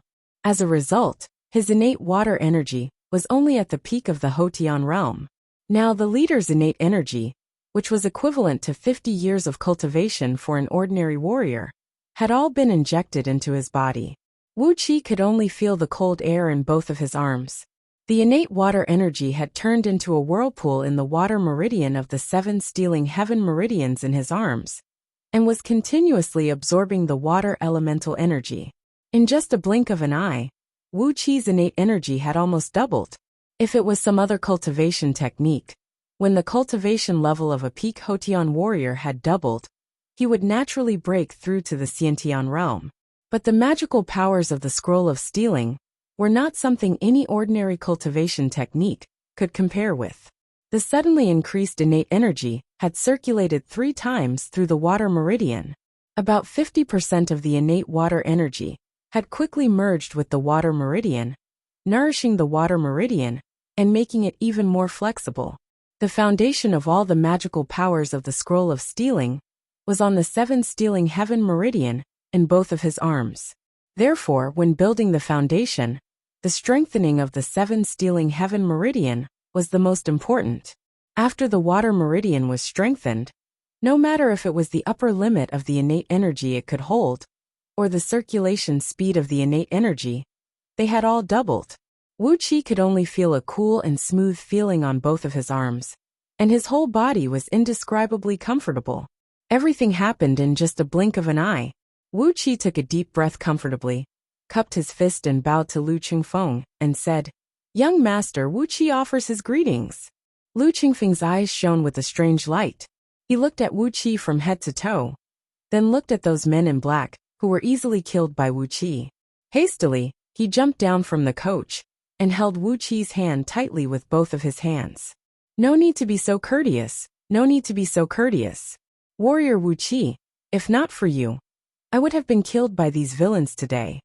Ferociously kicking the dead body of the leader of the men in black, Lu Qingfeng threw a glance at the dead bodies that were strewn all over the place with a disgusted look. Then he snapped, "Xiaohe, go and find those useless fools who abandoned our master and ran for their lives." The black man who was driving the coach, Xiaohe, responded in a low muffled voice. He gave Wuqi a vigilant look. Then he slowly stood up, took out a small and exquisite bone whistle, put it into his mouth and blew it. The sharp whistle spread far and wide. Gradually, the surviving knights and guards in the surroundings craned their necks to look in this direction. After a full 15 minutes, only 20 of the remaining guards came running back with their heads covered in dust. Each of them stood in front of Lu Qingfeng with an unsightly expression, their bodies trembling violently. Lu Qingfeng didn't even look at these guards. He just let out a few coughs and let out a few sharp, cold laughs.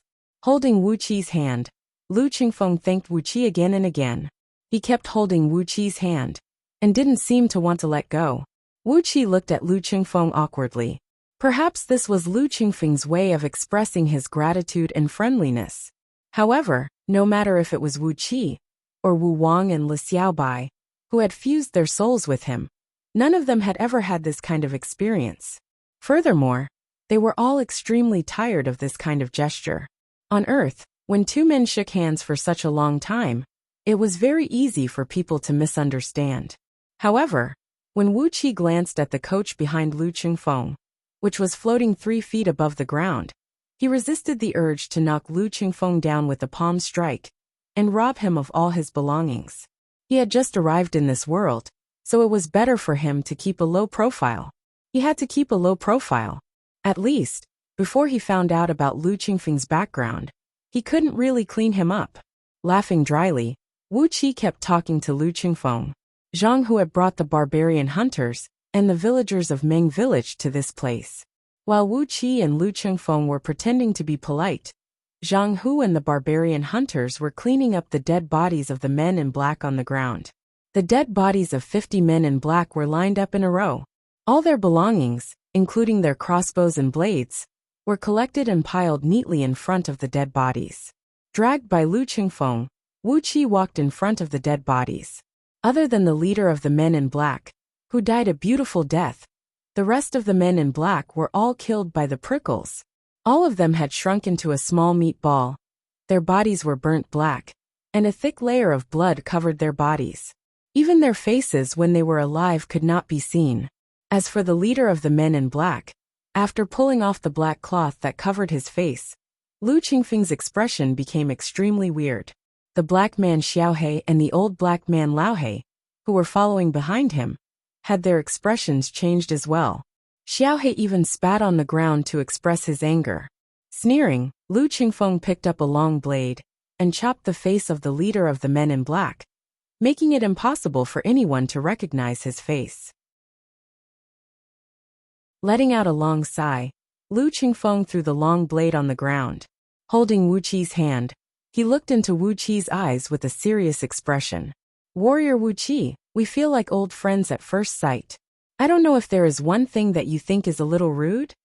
Wu Qi glanced at Zhang Hu, who was standing not far away, fiddling with a crossbow. Zhang Hu did not even raise his head, he only shook his head with all his might. Wu Qi understood Zhang Hu's meaning. For a young master like Lu Qingfeng to be assassinated while he was out, this was a pool of pitch-black muddy water. Zhang Hu, who understood the pain, naturally did not recommend that Wu Qi and Lu Qingfeng have any entanglements. But how could Zhang Hu understand Wu Qi's thoughts? Holding Lu Qingfeng's hand, Wu Qi said calmly, "Please enlighten me, young master." Lu Qingfeng breathed out a long sigh. He threw a glance at those guards who were trembling in fear, sneered and said, "Since I came to Little Meng City, I only have a bunch of useless guards with me. But my life is not in my hands. Warrior Wu Qi is mighty and mighty. A few dozens of thieves are no match for you. Qingfeng, may I be so bold as to ask you to be my hanger-on?" Letting go of Wu Qi's hand, Lu Qingfeng bowed to Wu Qi and said, "Qingfeng is sincere. Please accept my offer." Be my right-hand man." Wu Qi touched his chin with his finger. After a moment of silence, Wu Qi smiled and said, "So be it. My teacher once told me that being the right-hand man of a rich family is a good thing." Zhang Hu, who was standing aside, shook his head and lightly stamped his feet. Lu Qingfeng's face was filled with joy. He grabbed Wu Qi's hand again. "Having the help of a warrior, I feel like I've finally met the rain after a long drought." Wu Qi laughed out loud. He shook Lu Qingfeng's hand a few times. "You're tuning in to the Li Mei's Wuxia Whispers YouTube channel. We're so grateful for your support, and don't forget to subscribe to join us on this incredible journey through captivating stories. Your generosity through donations truly makes a world of difference, as it's the primary source of revenue that allows me to expand and enhance this channel for you. Thank you from the bottom of my heart for being a part of this adventure.